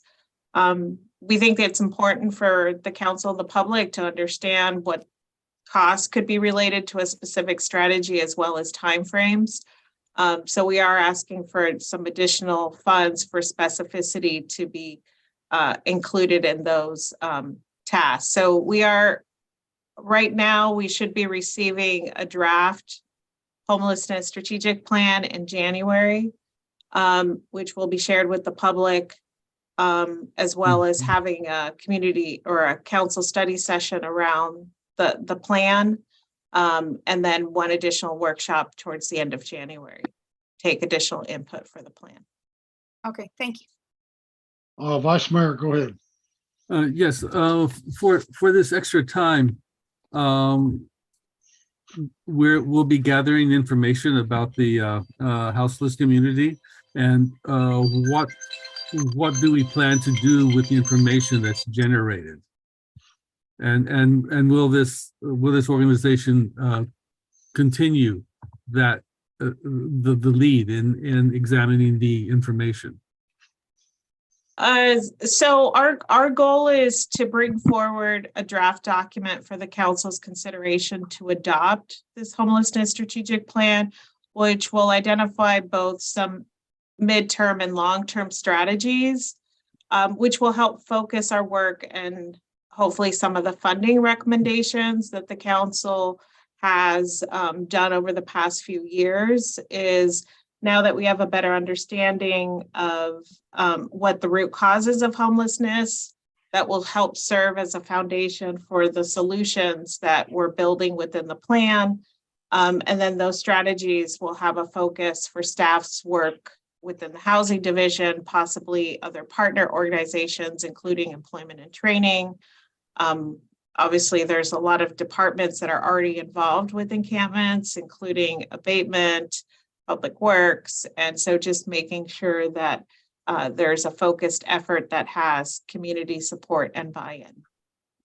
So what is the projected timeline, and do you see this as a document to help the city of Richmond find its way to state and federal dollars which are going towards the homeless?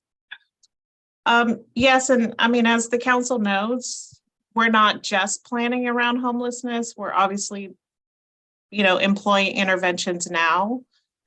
Tonight, this evening, you've considered both the Housing First program as well as the housing navigation related to Castro. So we are doing multiple things around serving the unhoused. But yes, right now our current timeline is to bring this to council for consideration for final adoption in April, which will hopefully also inform the fiscal year 23-24 budget, as that's been one of the priorities the council has also identified, is where should the limited resources that we have be focused. Thank you. Councilor McLaughlin, you still have a hand up. Did you have anything else? No, I had another comment and a question. So I just wanted to get clarity. So once the organization that we have on board here, whose name I'm forgetting, is Home Base, I guess, is once they have completed the plan and the council has approved it, their work is done. I'm guessing, and then the implementation of the plan, and of course, like you said, Lena, we're not waiting until the plan is completed to implement solutions, but after that, the implementation would occur, and their Home Base's job would be done. So let me ask that first. Is that correct? Yes, I mean, I think if we have additional resources, we could look at supporting implementation. Today we received information from the state that Home Base will be a technical advisor related to the encampment resolution grants, that the city is a recipient. So assuming there's a strategy related to encampment resolutions, then they could be providing technical support. But currently the scope is just to complete the homelessness strategic plan. And, we've asked for some detailed information that will help guide staff's work as well as partner organizations throughout the city and county. Okay, thank you. And my comment is, my understanding is that, yes, there were those 2 community workshops, but there was also many focus groups. And of course, there was like several steering committee meetings. So it wasn't just the 2 community workshops. Is that correct? Yes, that's correct. We've been doing focus group with providers, business organizations, nonprofits, housing providers, to really understand how together we can build coalitions around this work and where priorities should be focused. So But we would like to summarize all of those strategies and hearings and get some additional input to make sure that we haven't missed something prior to adoption by the council. Okay, thank you. Any other comments from council members? Any member of the public signed up to speak? There are no public speakers. Okay, before we vote on this, I just want to say one more time that the reports and studies and focus groups and community meetings don't house anybody. You know, in case you haven't noticed, it's cold out there. There are people living under bridges in tents and in RVs at Castro Street and other places. And none of this is going to help them. And you're talking about not even finishing this till April. You know, I could take that $140,000 and I could put a half a dozen to a dozen people in real homes right now. And this is just a terrible waste of money. So let's call for the vote, Madam Clerk. Was there a motion?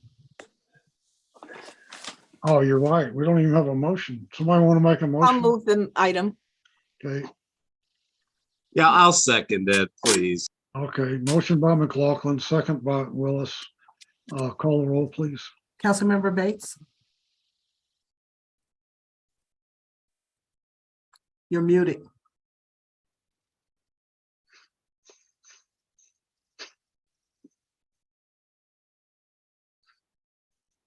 I'm sorry, I abstain.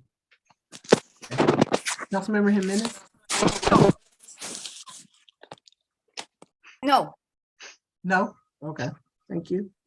Councilmember Johnson? Yes. Councilmember McLaughlin? Yes, I want to remind Councilmember Jimenez, this was your motion that you made to have a. Yeah, I make a motion to have $100,000 in Okay. that, not to add more money to that. So thank you for reminding me I that, just allow wanted me to say to add it that, yes, this is I what just was but I surprised. just want to make sure that like we have these things about asking consultant and not just putting them to really finish and committed with the money that they sign a contract to do. So this is what I say no to this. Thank you. Councilmember Willis? Yes. Vice Mayor Martinez?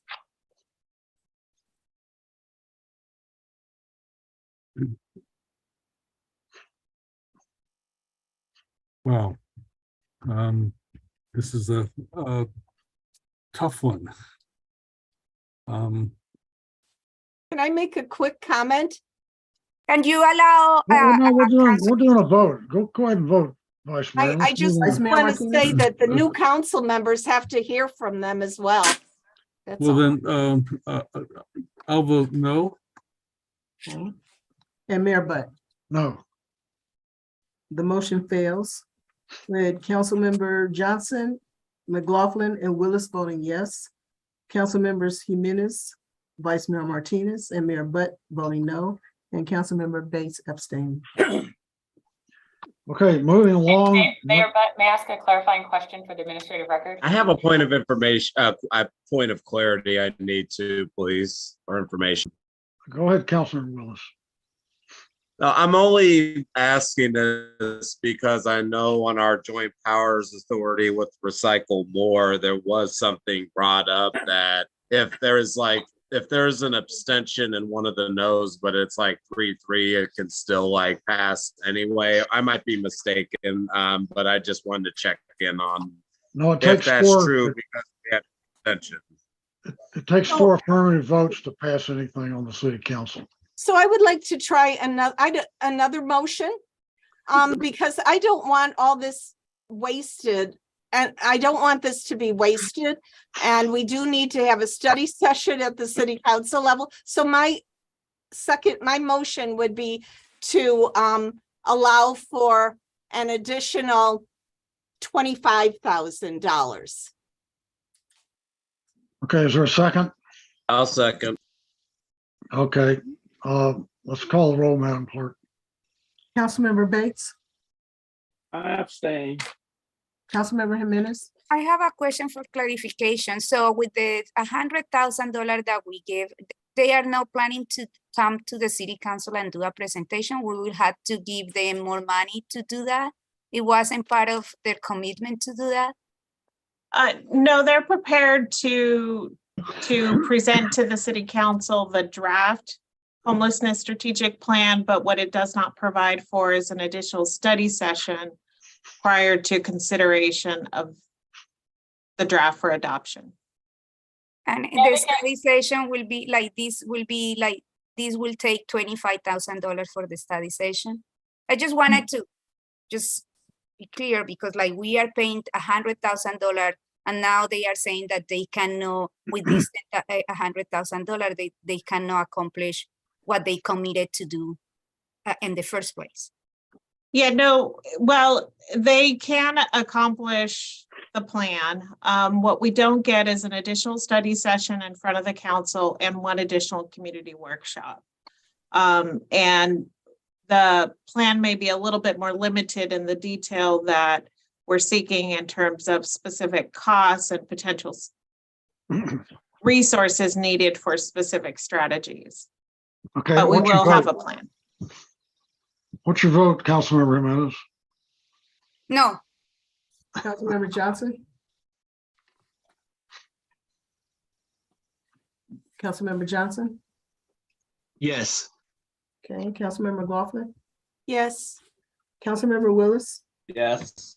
Vice Mayor Martinez? I have a question, point of clarification. Was this study part of what they were hired to do for the 100,000? Yes, but what's not included is an additional city council study session prior to the adoption hearing or one additional community workshop. Vice Mayor, may I ask a clarifying question to staff? And Mayor, but can I ask a clarifying question? Lena, is it, can't community development staff conduct the study session? If the council prefers not to have this expenditure, can't city staff facilitate the workshop and provide the study session and then just provide the information to the consultant and they can finalize the report? Yes, I mean, I think there's certainly we could do it with some additional limited costs. So if the council wants to limit the amount or not do, we will do our best as staff to supplement where we don't have the resources to. So for example, like planning staff could facilitate the workshop and then with the council and bring back the notes to the consultant and then help finalize the report potentially? Yes. Okay. Is that, I don't know if that's helpful for the good of the order, but I just wanted to make sure that the council, if you have concerns about this expenditure, we can try to figure out a way to make sure the work gets done. Vice Mayor Martinez, your vote? No. I'd like to know. Let's vote and move on. Okay. No. And Mayor Butt? No. The motion fails. With Council Members Johnson, McLaughlin, and Willis voting yes. Councilmember Jimenez, Vice Mayor Martinez, and Mayor Butt voting no, and Councilmember Bass abstaining. Okay, let's move on to item W5C. Contract with TCC co-applicants for post-award consultation funding. I asked that this be pulled off, and I did have a conversation with Shasa and Lena about it. And I had two concerns. One of them is that like a lot of our grants, staff puts together a team, and then that team becomes becomes the recipient of the grant should we get it. And I've raised this issue before that, in my opinion, this is a violation of our procurement regulations, because we have a process where where you put things out to bid, or you go through a process of selecting people who are going to provide services to the city. And if you don't do that, you have to fill out a sole source procurement document. And so in this case, I had a discussion with Lena and Shasa, and Lena told me that there was a process that they looked at multiple potential providers and they selected the ones that ended up as part of the grant application because they were best qualified to do it. And that's all fine, but none of that's documented anywhere. So, there's no information about how that was done. There's no information about what kind of RFP was put out, who was approached to be a part of this process. And there's no information about how the ultimate players were selected. And I object to that. And the second objection I have is that two of those grants are going to, one's going to Urban Tilt directly. The second one is going to Urban Tilt as the fiscal sponsor of Rich City Rides. And I think, as we all know, the executive director of Urban Tilt is our new council member elect.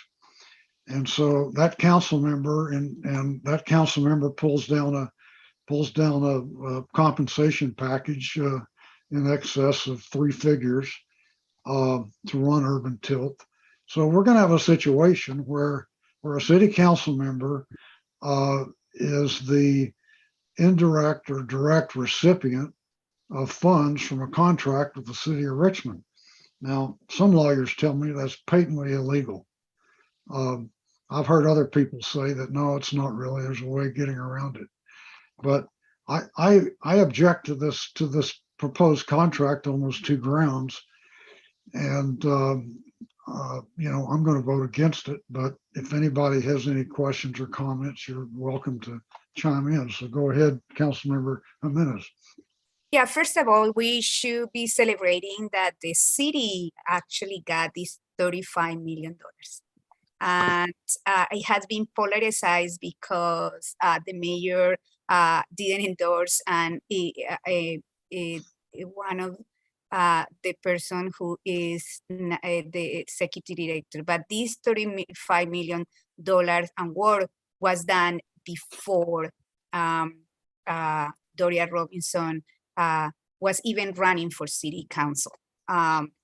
So I think one thing that I will say is that we had done, and the city has done other projects like that with Pogo Park, for instance, where Pogo Park works with the city, help them to write and add additional capacity to the city to write grants, and then Pogo Park receives some of the money to implement. And Mr. Ba hasn't had any problem with that because they probably he likes them, and now he's just trying to make a big deal out of this. So I think we should be celebrating, and this decision is made by city council, not by Doria. Doria is not here. She's not voting for anything. So I would like to ask city attorney if there is any issue with us voting on this when actually the person who is the executive director of one of the organization is not even a member right now voting and making the decision on this grant. That is my question. And then the other part is explain how other projects has been done in the same matter. Like I realize Pogo Park is one, but there might be others. And Mayor Tombat hasn't been so outspoken about that because this is not a political issue, but now he wants to make it a political issue. So thank you, and I will wait for the response. So during the election, the issue came up and we did look at it. And I think one thing that's important is it's a pretty incredible program when you look at it. Basically, the state had over $100 million. The idea was to award it to only 4 communities where the funding would be spent with community groups and make a major change in the tenor of community relations in the community. The city grant was obviously very competitive. There were only 2 that were awarded at the maximum level of $35 million. So Richmond did very well in that competitive process to get the grant. Now, the question that came up, there's a section of the government code called 1091 of government code. It basically says you can't enter into a contract if you are voting on a contract. You can't enter into a contract, and it's not just abstain. You have no ability to participate in the making of that contract. The other section is the Political Reform Act, and it basically says it has to do with your making governmental decisions. Now, in this case, Doria was not a public official, and she didn't make a public decision. She didn't participate in as a public official in awarding herself a contract. So we didn't see that there was any problem where at the stage she was only a candidate. I do think that the way this grant is structured, and there's a community governing group that's created. I think that we'll have to talk carefully now that when Doria becomes the public official, we're going to have to talk carefully about the limits of her participation.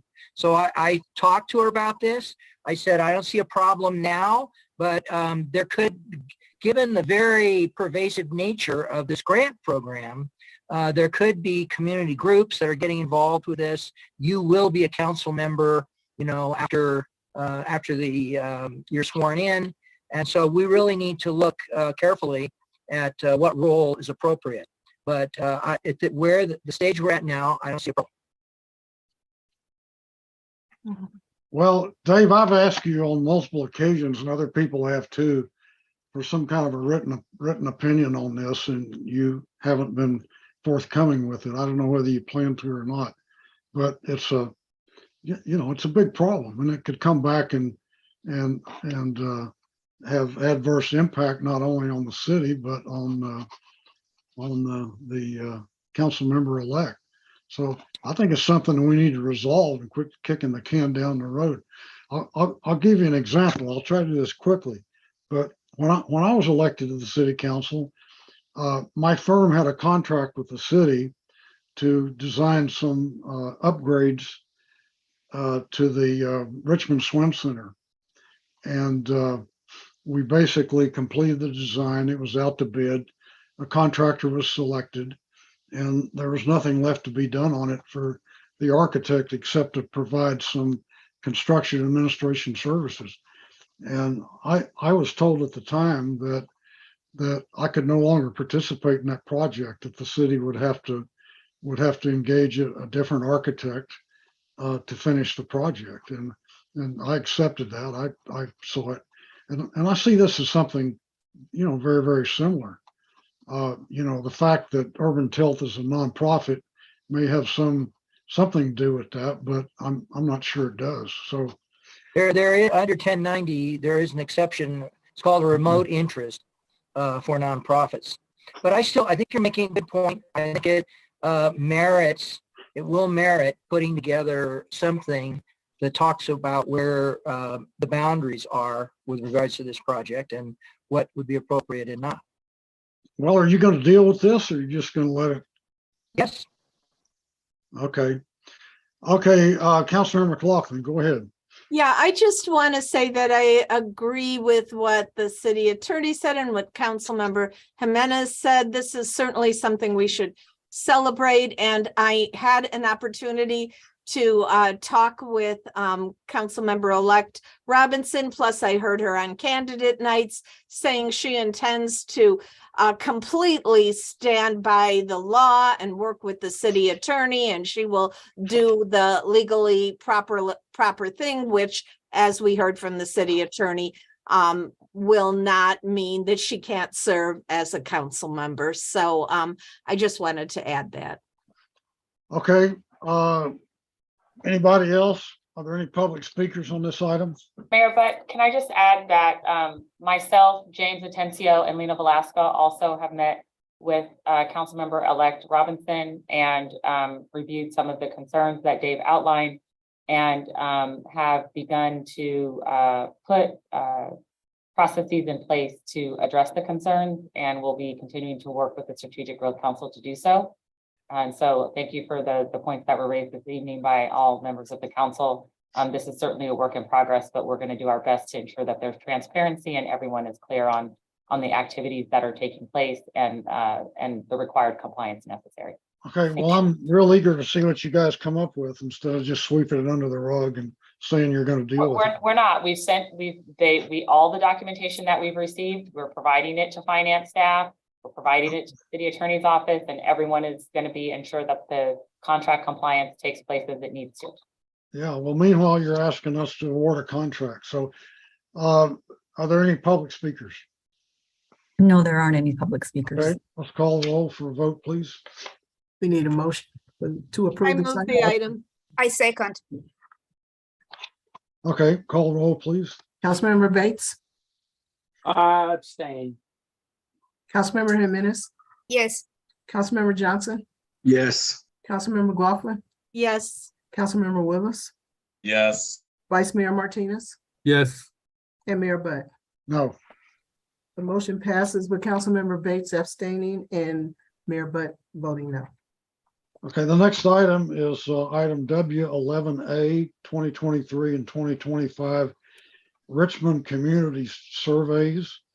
Who pulled this off the consent calendar? It was Councilmember Jimenez, right? Would you like to share with us why you pulled it off and what you want to do with it?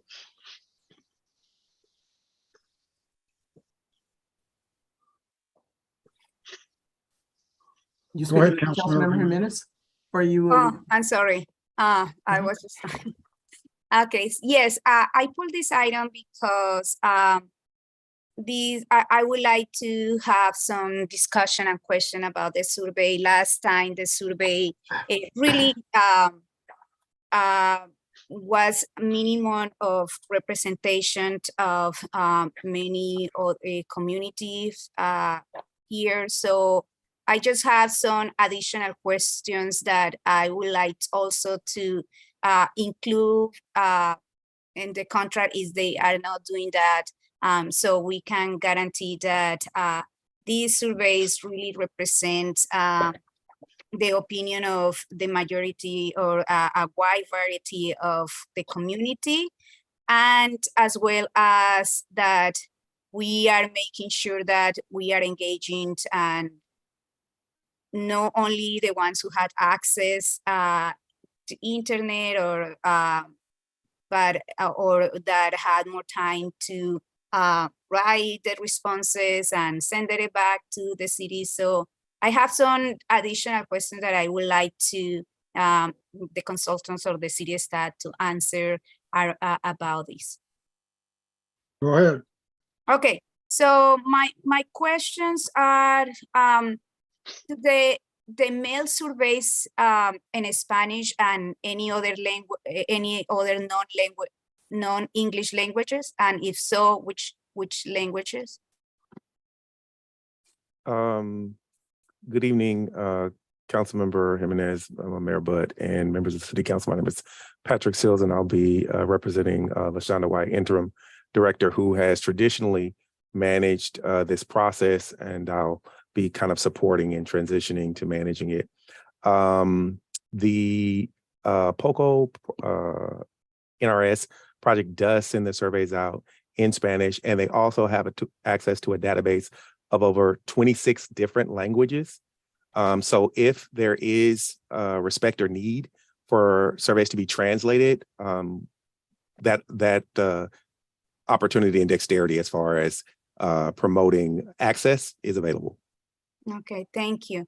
Does the list of address only include registered voters, or does include other residents too? It includes all residents of Richmond. Perfect. Can they do a version that is tested to resident cell phones, for instance, like in terms of like wide reach out not only mailing the survey or? So there is a link sent. So there is a link or a postcard that's sent that has a link that individuals who have smartphones can utilize. So obviously, if you have a cell phone that has Wi-Fi access, the survey could be completed via their cell phone, given that they have Wi-Fi access, and they type in the link. But it's not like that maybe this survey is being tested to all residents with the database. And it's like, for instance, like sometimes people send mails to the houses, but people don't look at it. So maybe this additional testing could help to get more responses.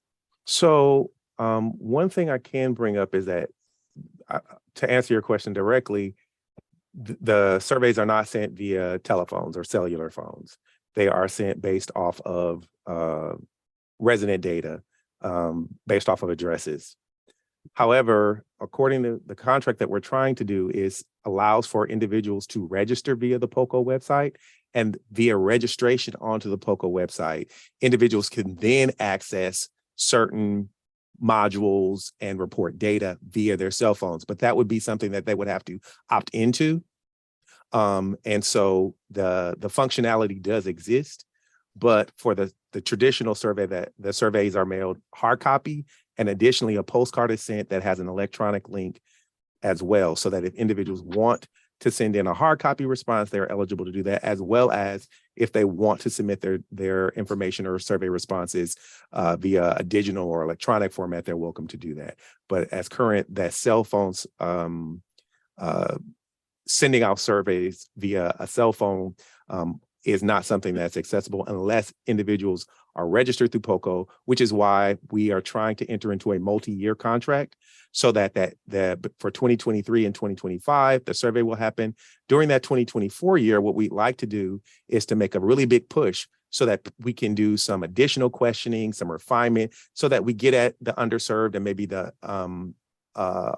demographics that maybe are less responsive. And by getting people to register on, then we get that information, and then we can be much more dexterous in our outreach. Yeah, and I am asking that because I know some of community organizations, even in Puerto Rico and other states here, other communities, using tests and surveys and tests. So the technology is there.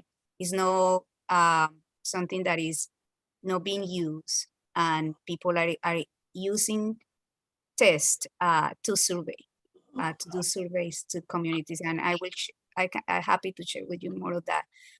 But anyway, so I have 3 more questions, and I will be, so does adding new unique question to the survey cost additional expenses? Yes, ma'am. How much? I can't speak to the per question cost or the additional question or the cost per additional question. I actually don't know that cost. I think it actually has to do with the words. So if the survey extends in length, right, then the survey is much longer as far as the length of the survey via paper. And that will be additional information then that will be needed to be processed by the data analyst as well. And so I can't give you a per question cost. I apologize. And what is the timeline and process for adding new unique question to the survey? I'm sorry, if you could. What is the timeline and process for adding new unique questions to the survey?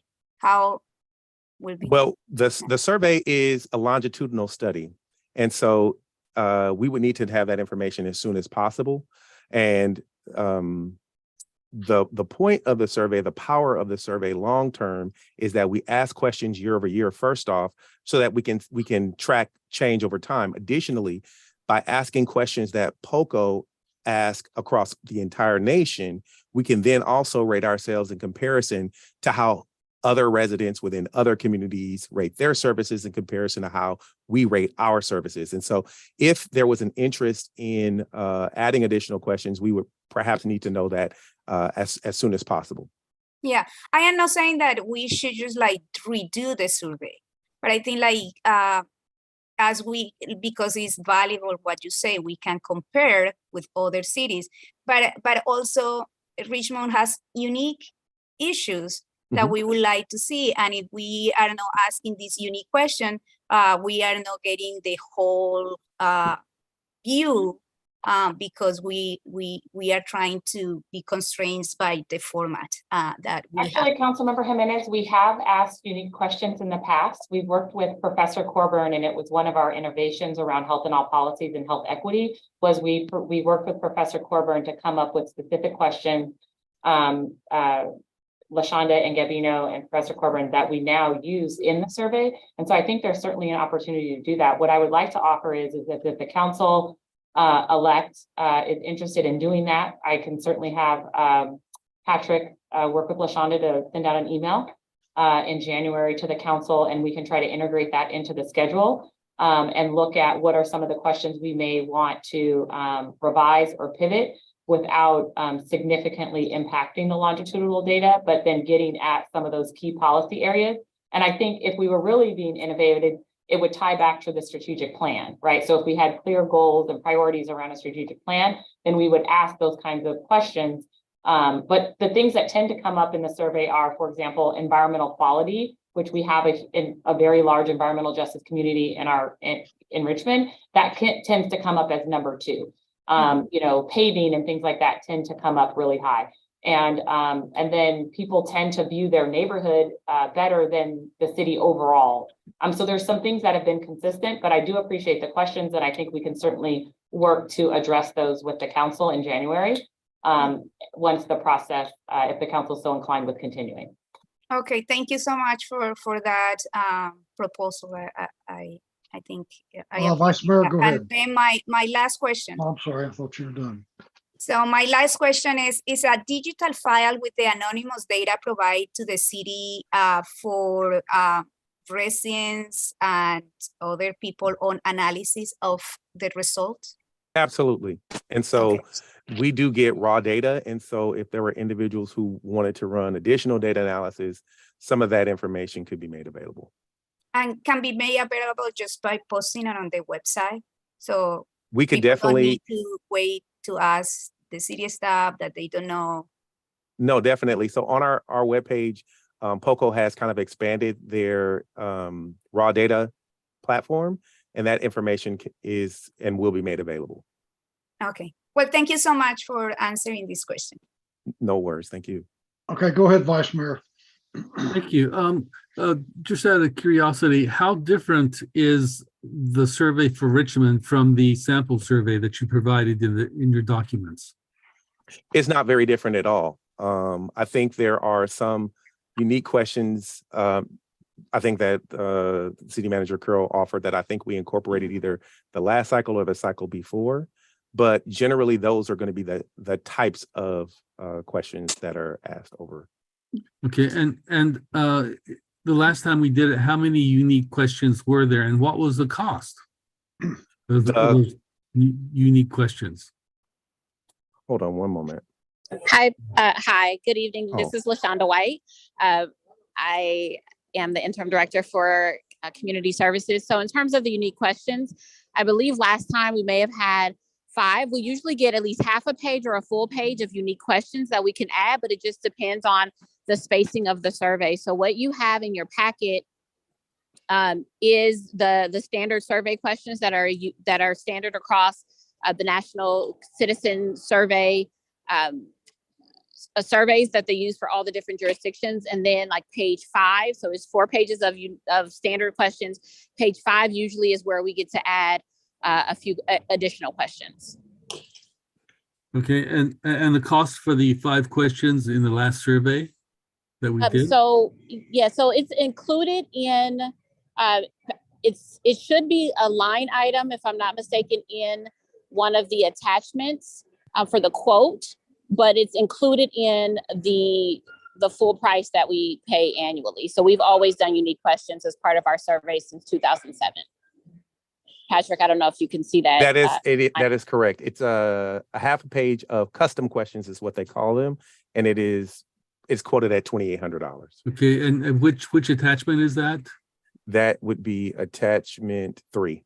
Attachment 3, okay. Thank you. And so I guess actually those are the only 2 questions at this moment. Thank you. Any other council member questions?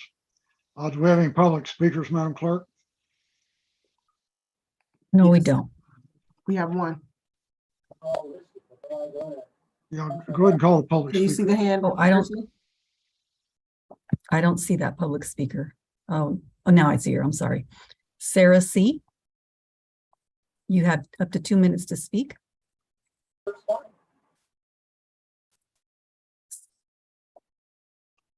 I'm sorry, you have, yes.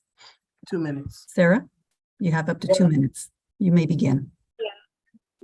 Hi, my name is Sarah Cantor, and I had a question about the survey, and it's specifically about how the survey results are used and what benefit they provide to the city. My experience as somebody who cares a lot about the city, wants to provide feedback to the city, and took the survey is that simply being asked how I would rate various aspects of the city doesn't actually communicate any information about what residents want to see in terms of policy changes.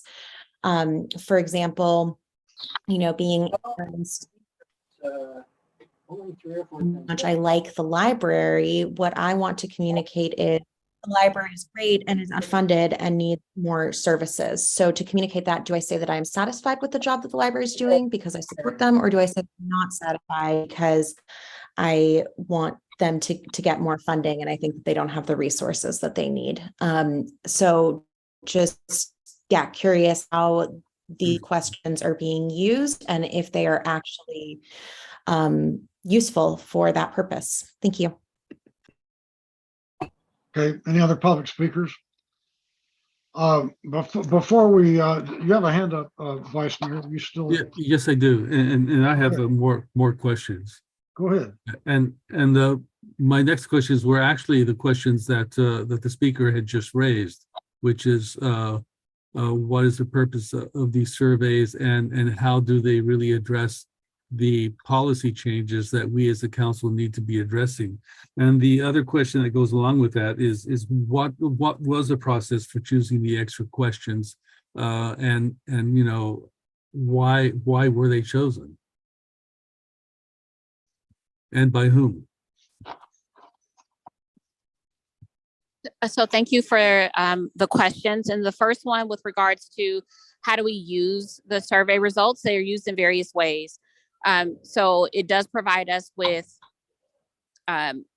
trends over time so we can see how people are feeling about different services. And it's correct that they don't go deep, right? It helps us understand levels of satisfaction. And then it really is up to us as city staff to go deeper. So the question around the library, what we plan on doing in community services in the upcoming year is, we'll see what the survey results are, but we also want to do a separate survey around, as an example, library services, so we can go deeper around recreation services, so we can go deeper. So it really is for department heads, electeds, to really take the survey results, because we do share it. Once the results come out, every year since 2007, I've made sure that presentation is made to city council. We present to all department heads. We sometimes go around and present to different neighborhood councils or different bodies to make sure people are hearing what the results are. And our hope is that people take that information and then utilize it and want to go deeper. So we do plan on doing that. We also use survey results a lot in information that we provide in grant applications. So it does provide us with some really great information that we can utilize as we apply for grants for funding in different areas. So those are just some things. In terms of the questions, how were they selected in the past? Usually it has been where I have worked with the city manager at the time to determine what the topic is based on what's happening within the city of Richmond. So that has been the process, me working with the city manager. Sometimes we'll go to the department heads and say, like, what's happening? What's a hot topic? What do we want to ask people about? So we've asked questions about bond measures or tax measures. And we've also asked questions at some point about health and wellness, right? Because we were doing a lot around health and wellness. We've asked some questions about race and equity. Now the national survey has incorporated questions around health and race equity into their actual standard questions. But those, it just depends on what we're doing in the city. And we have worked with the city manager in the past. You're muted, Vice Mayor. Yes, so this deep look into the meaning, trying to decipher the meaning of the answers on the survey, I take it is done with more surveys and surveys with more specific questions. And how is that survey taken out, and how much staff time are we taking up doing these extra surveys? So I can say we don't have to do extra surveys. That hasn't been done in the past. I'm saying that if it's about going deeper, the way in which you go deeper is to ask people additional questions. It could be a survey, it could be focus groups. We have to community meetings. We have to find a way to get to the why people feel the way they feel. The community survey doesn't get there. It tells you the what or the how people feel. And so my recommendation is, if we want to go deeper, and as an example for community services for the library and recreation, as two prime examples, we're already in conversations about wanting to do surveys that we can create. There's also a database that is available to us via the POCO website or platform that will give us sample surveys that we can utilize, which will cut down on city staff time. And then we can put them out, have them available in hard copy to our community members. We can send them out via social media. But these are going to be really insightful, informative pieces of information that will help us determine services in the future. So it hasn't been done in the past where we've done additional surveys or community meetings around survey results. But it's something that, as an example, I really want to do within community services. One thing that I know as an example, Bill Lindsay did when we found out our community customer service results weren't really good. We made sure that there were trainings for city staff. HR had to make sure that city staff had trainings available to them to increase our customer service rating. And we really focused on it as staff because of the input we got in the survey. And sometimes it's a deeper discussion at amongst department heads, or it's a deeper discussion within a department based on the survey results. So that department and that staff or that division can have really insightful conversations about how can they increase their scores, improve their scores. What do they think they need to do internally to improve outcomes from community? Can I offer one specific example, Mayor Butt? So for example, when Mayor McLaughlin was the mayor, that is when, based on the survey data, I understand it was a decision to create the environmental initiatives team because environmental quality kept coming up as an area that residents wanted the city to focus.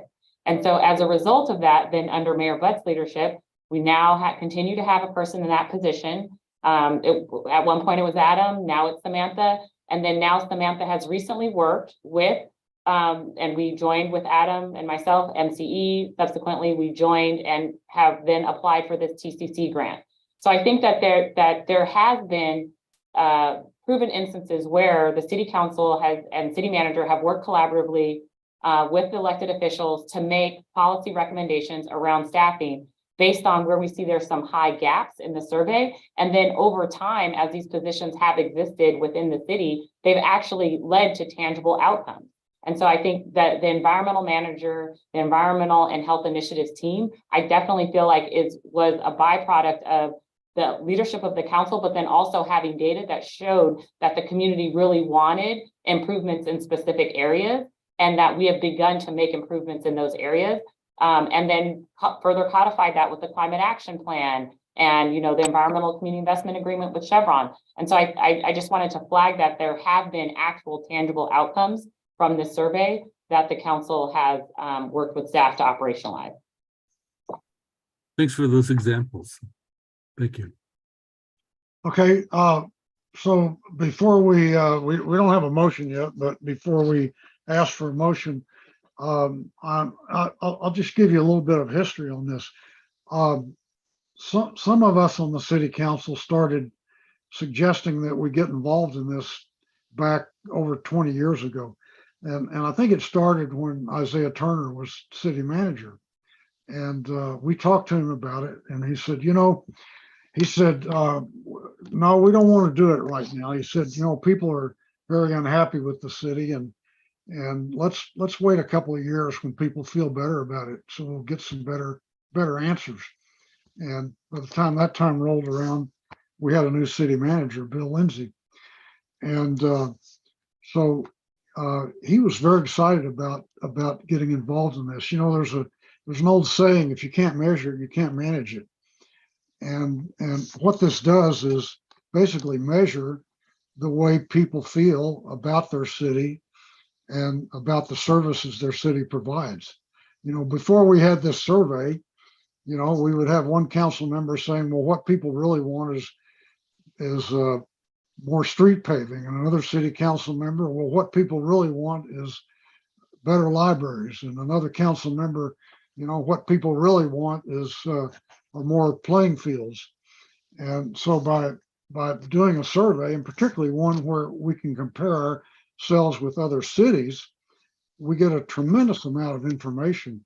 And we started this in 2007, and the surveys run every other year. So we've done it every other year since 2007. The last time was 2021, I guess. Correct. And so this has been an incredibly valuable resource, and I appreciate the fact that council members are interested in having some input on what the additional questions are. I think that's really important. Richmond is different from other places, and to have an opportunity to explore subjects that maybe aren't important in other cities, is a good thing. But and this, this information is very transparent. It's all on the city's website. It's available to anyone. So with that, I would be looking for a motion. I'll move the item. Okay. Can I do a friendly amendment based on what the city manager suggested about the unique questions to be able, the city council to see them and get some input before we roll the survey? Sure. Is that okay? Okay, I is that second that. second council member Jimenez with your friendly amendment? Okay, Yes. so we Can you have a repeat motion. the friendly amendment? I'm sorry, Madam Be Clerk. able We in wanted the city January. council to have some input on the additional questions. Yes. Okay, call for the vote, please, Madam Clerk. Councilmember Bates, Yes. Councilmember Yes. Jimenez, Yes. Councilmember Johnson, Yes. Councilmember McLaughlin, Yes.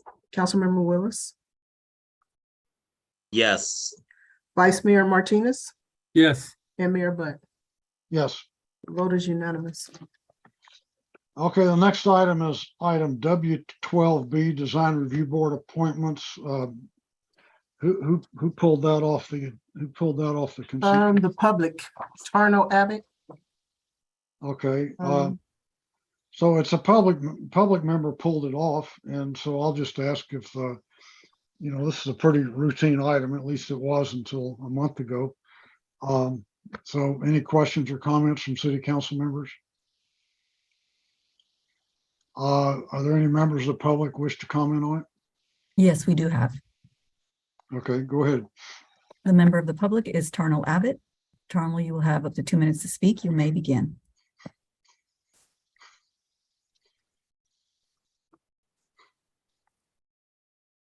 Tarnell? Can you please unmute yourself? Can you hear me?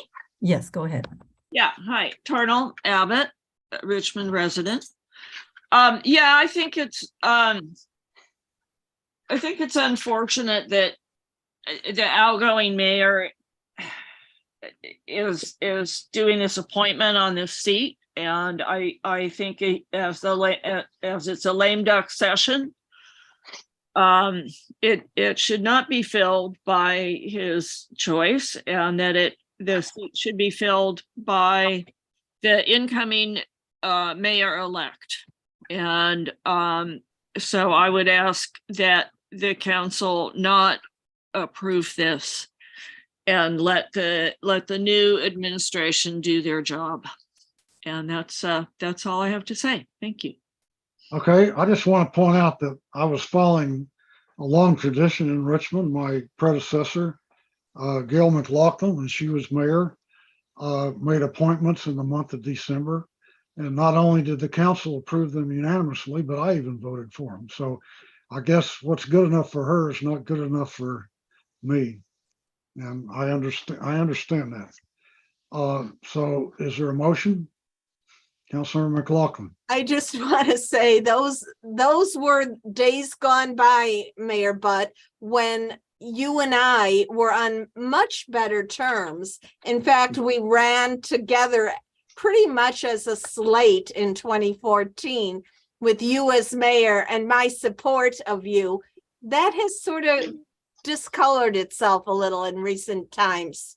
Well, this isn't about me. This is about appointing somebody to a design review board. Right, Nothing but to if do you, with me. I'm just right. saying, what was good enough for you is not good No, enough no, for me. if you were opposed to it, I wouldn't have done it. Well, that's what you're saying is it's basically personal. So, okay. Hey, Gail, that Chicago came out. Is there Hey, so what is can there, I say? is there a motion? Okay, I'll make a motion. Is there a second? I'll second.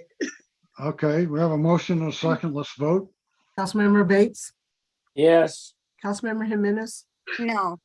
Councilmember Johnson, Yes. Councilmember McLaughlin, No, Councilmember Willis, I'm abstaining because an argument can be made for both sides of the point, so I'm just going to abstain. Vice Mayor Martinez,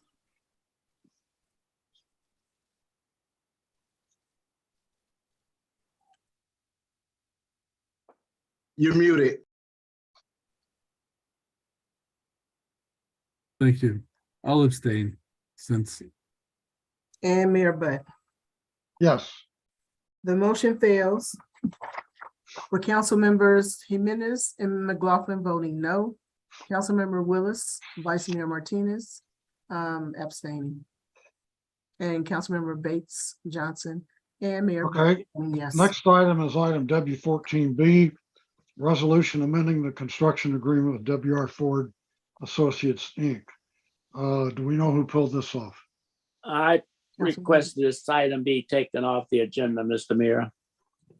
Okay, go ahead.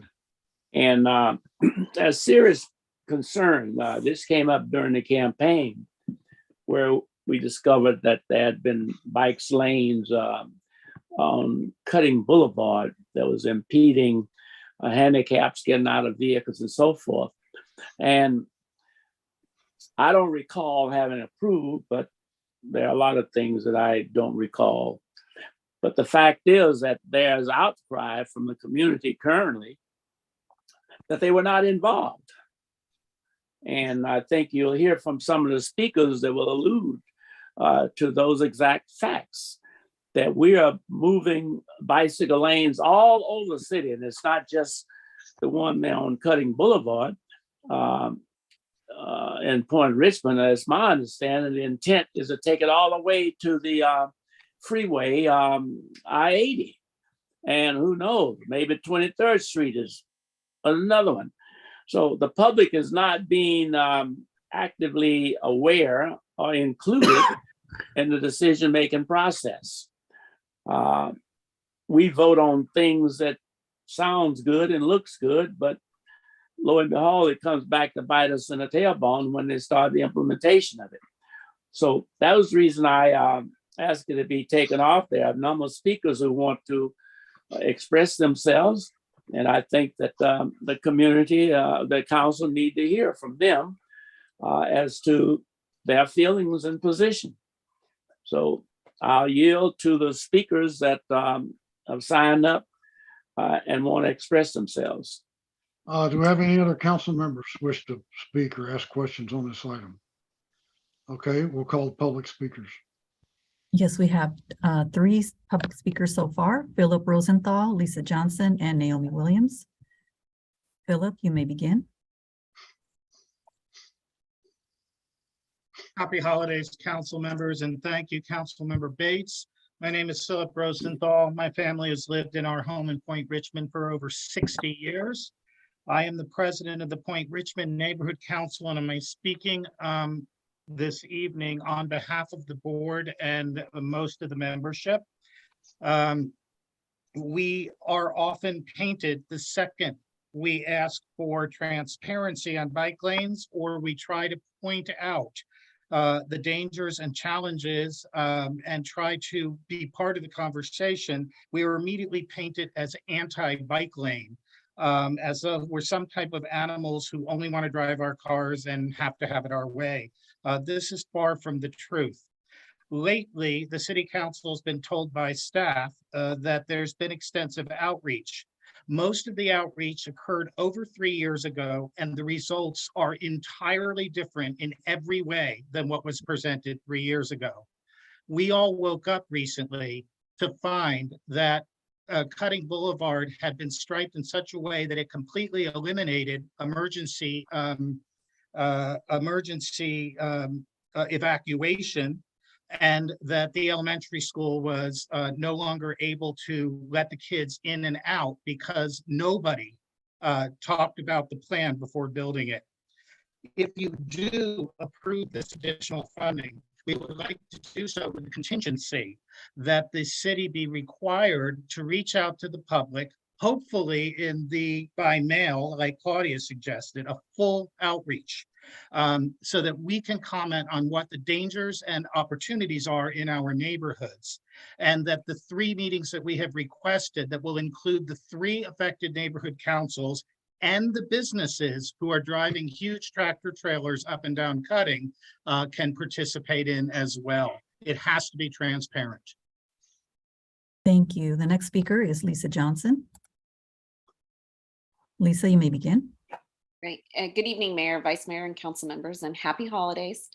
As Philip just spoke to, the current process flow to implement the bicycle and pedestrian changes along key corridors in our city do not currently provide adequate continued public review and input post the initial concept design, and most certainly before they are finalized and implemented. And importantly, the business community is underrepresented in these outreaches, if at all. So serious concerns have arisen on Cutting Boulevard between Girard and Hoffman post implementation of this particular ferry to bridge to Greenway project, and it needs to be remedied. We've mentioned this and our concerns to key city staff on more than one occasion, most recently at the Point Richmond Neighborhood Council meeting on December 7th. That meeting ended with a couple of requests for follow-up. We then received the consent calendar item with extensions on Hoffman and Harbor Way South. And our concern is that many of the issues that have now arisen on Cutting have not been fully heard and dissected, and now they're going to implement money on another plan that needs further community input. In fact, the plan that's on the published website, it's not the plan that's being implemented, and nobody has seen it.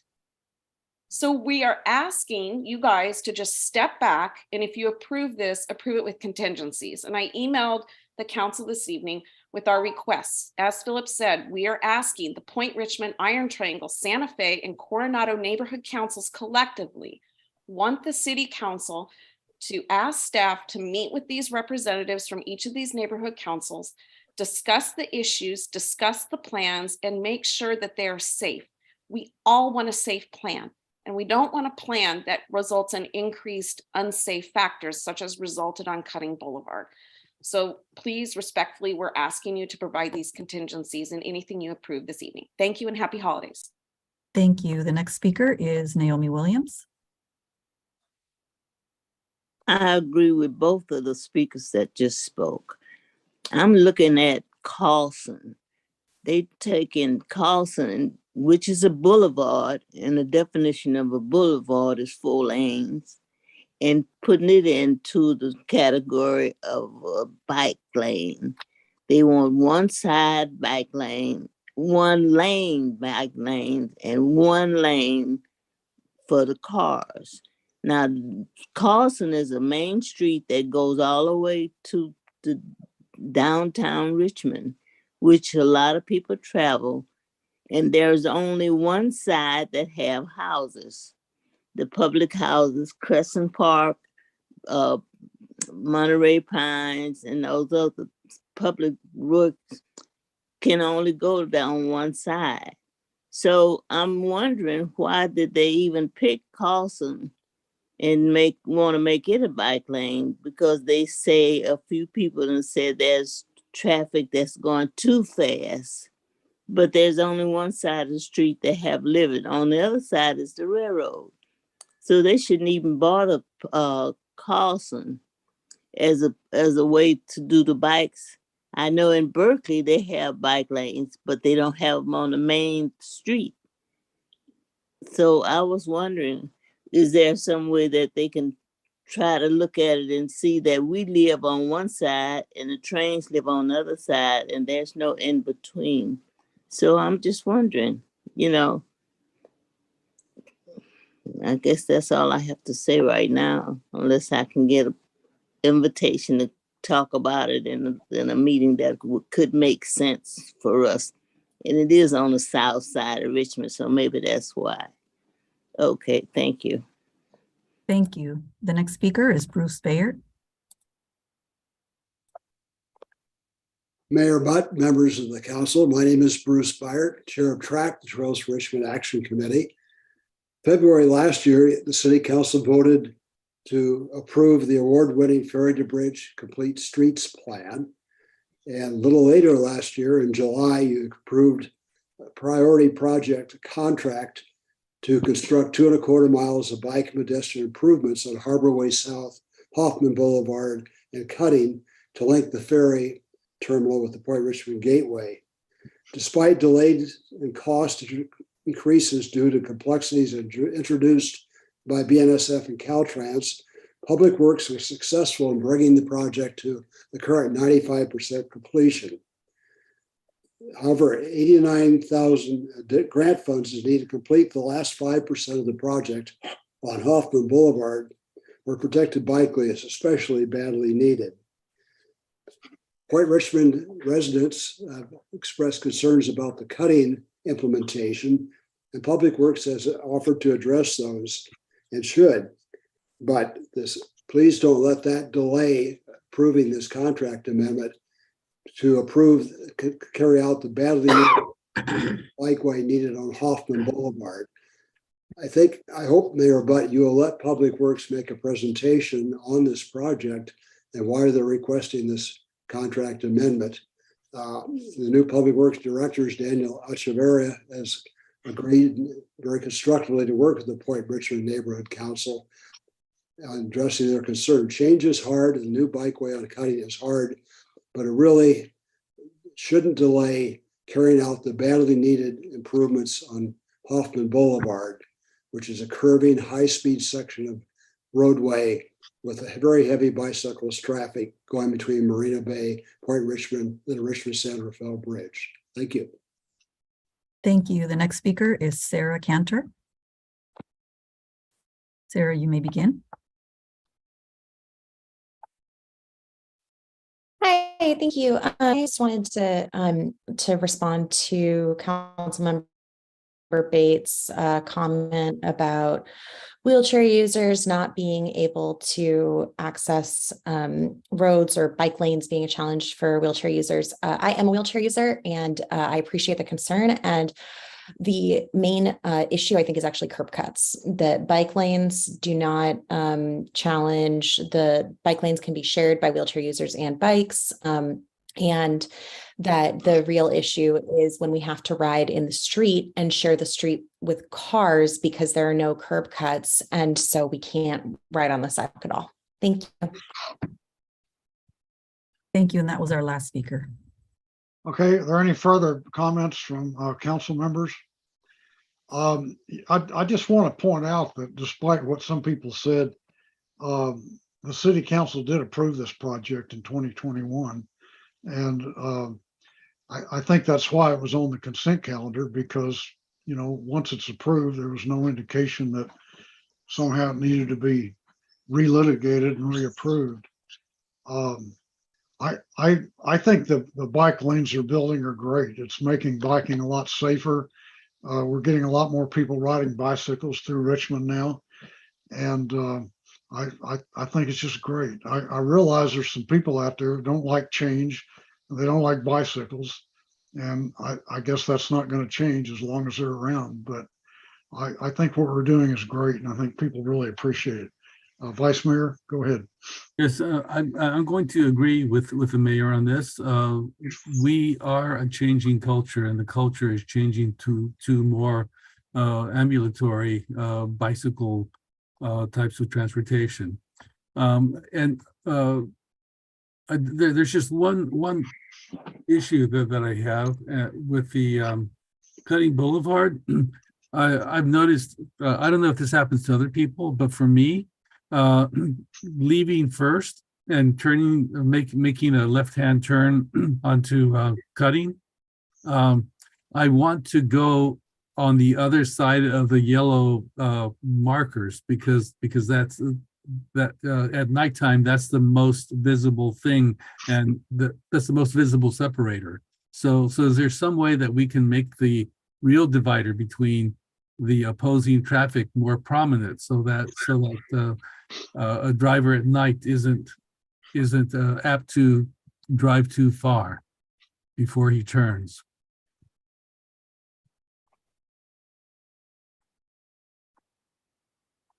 Okay, any other comments, suggestions by council members?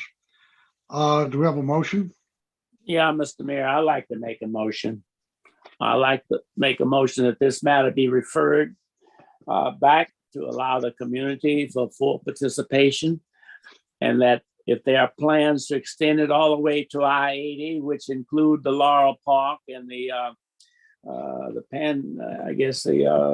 other neighborhood councils, that they also be invited and involved in here in the discussion. I don't think that we should just throw things into people way and just tell them they got to take it or leave it. I agree that we did pass, but I don't think any of us had the awareness of the complication or the interest or dissatisfaction with the community.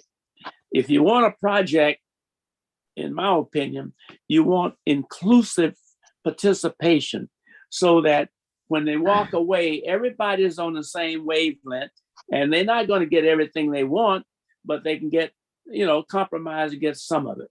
And this project did not offer that kind of a process. So my motion is to refer it back and allow the community to participate. Before I ask for a second, I want to say something about this motion. This item involves Cutting Boulevard and Harbor Way South. It's the bridge to ferry work. It doesn't have anything to do with Laurel Park. Doesn't have anything to do with I-80. Doesn't have anything to do with that side of town. I'm sure before the city does any work in that area, they'll bring it out and have the community review it. But I just want to be clear, this doesn't involve anything in that part of Richmond. So is there a second? I don't see a second. Is there another motion? Let's move the item. Okay. I second. Motion by Jimenez, second by Martinez. Call the vote, please. Councilmember Bates, No. Councilmember Jimenez, Yes. Councilmember Johnson, Yes. Councilmember McLaughlin, Yes. Councilmember Willis. Yes, but I do want to comment that I think for like future projects that haven't already been approved, like we should take some of the public comment suggestions and reach out to the various stakeholder groups. I know we do a good job at doing that now, and the pandemic was hard when this first got approved and we were still figuring things out. But moving forward, let's take what we've heard today and try to apply that when we're talking about different transportation corridors. Vice Mayor Martinez. What was your vote? He voted yes. Okay, thank you. Vice Mayor Yes. Martinez Yes. and Mayor Butt. Yes. The motion passes with Councilmember Bates voting no. You know, I'm thinking about getting Councilmember Bates an electric bike for Christmas. You know, I think it's time for him to get out and enjoy the opportunities that these new bike lanes in Richmond offer. So unless I'm missing something, that brings us to item AA, reports of officers, referrals to staff, general reports, including AB 1234 reports. Does anybody have anything to offer? Councilmember Johnson, go ahead. I had a few adjournments, if you don't mind. Go ahead, sure. Yeah. The first one is in regards to my cousin who recently passed, Anna Regina Days. And then the second is my uncle who also recently passed, Mr. Larry Smith. Yeah, both were very impactful on my life growing up, and some very active residents here in the city of Richmond. So just wanted to adjourn the meeting in their honor. And I guess I'll close by also saying to the residents, Happy Hanukkah, Merry Christmas, Happy Kwanzaa, Merry Festivus for the rest of us, Happy New Year, and Happy Holidays, Richmond. Okay, anybody else have any announcements? I don't see any, so this is the end of the road for On the me. reports for officers, I did want to thank the representatives from the Richmond Fire Department for coming out to the North Richmond site last Sunday and bringing some leftover toys to the kids in the neighborhoods during a Reclaiming Our Community and Affordable Housing event. That was awesome, and I've seen a lot of excitement there. And thank you to everybody over the weekend who had toy drives to give toys to kids who are most in need and deserve a little bit something for the holidays too, to know that they matter as well. Just Okay. one, Go ahead, Councilmember. yeah, that reminded me of the fact that over the weekend, there was the holiday celebration that was organized by the Commission on Aging and myself and Councilmember Jimenez and Vice Mayor Martinez were there, as well as Councilmember-elect Bana. I don't think I'm missing anyone, but it was a really nice event. So I appreciate their great work in making that happen, along with our recreation staff. Okay, anyone else? Going once, going twice. As I was saying a minute ago, this is the end of the road for me. Goodbye and good luck. This meeting is adjourned. Happy holidays. Happy And my holidays. condolences Happy to your holidays. family. Thank you. Good night, everyone. Good night.